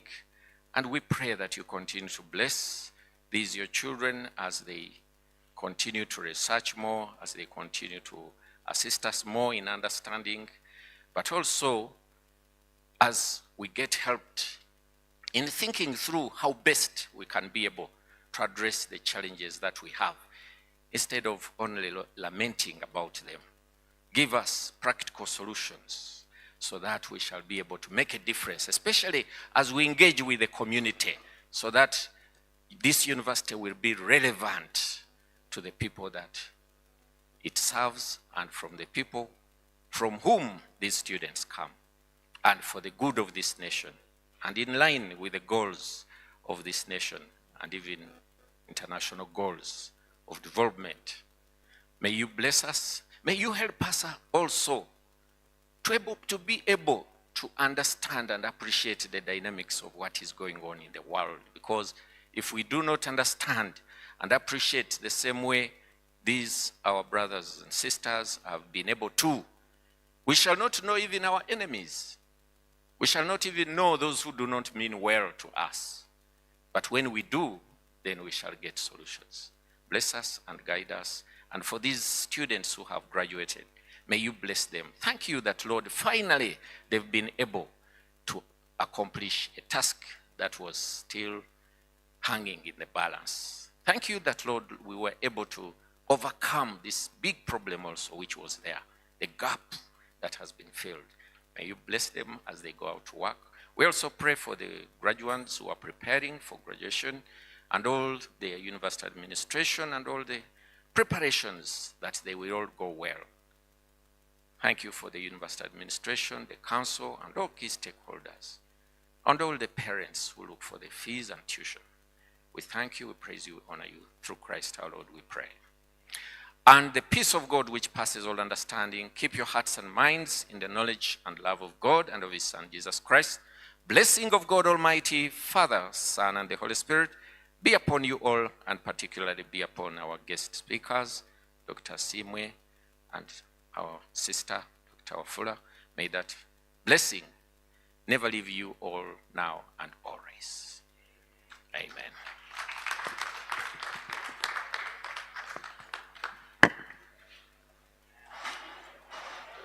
Hello? Don't leave. You sit. Yeah, you sit. We still have one item on the agenda. We still have tea. We want to recognize the students of law. Students of law certificate, we recognize you. Students of BSU around. Please, we have tea, and this tea has been prepared for us. Don't leave it. And please, I'm bringing the first Barbara arrange. Come and take the high table for tea.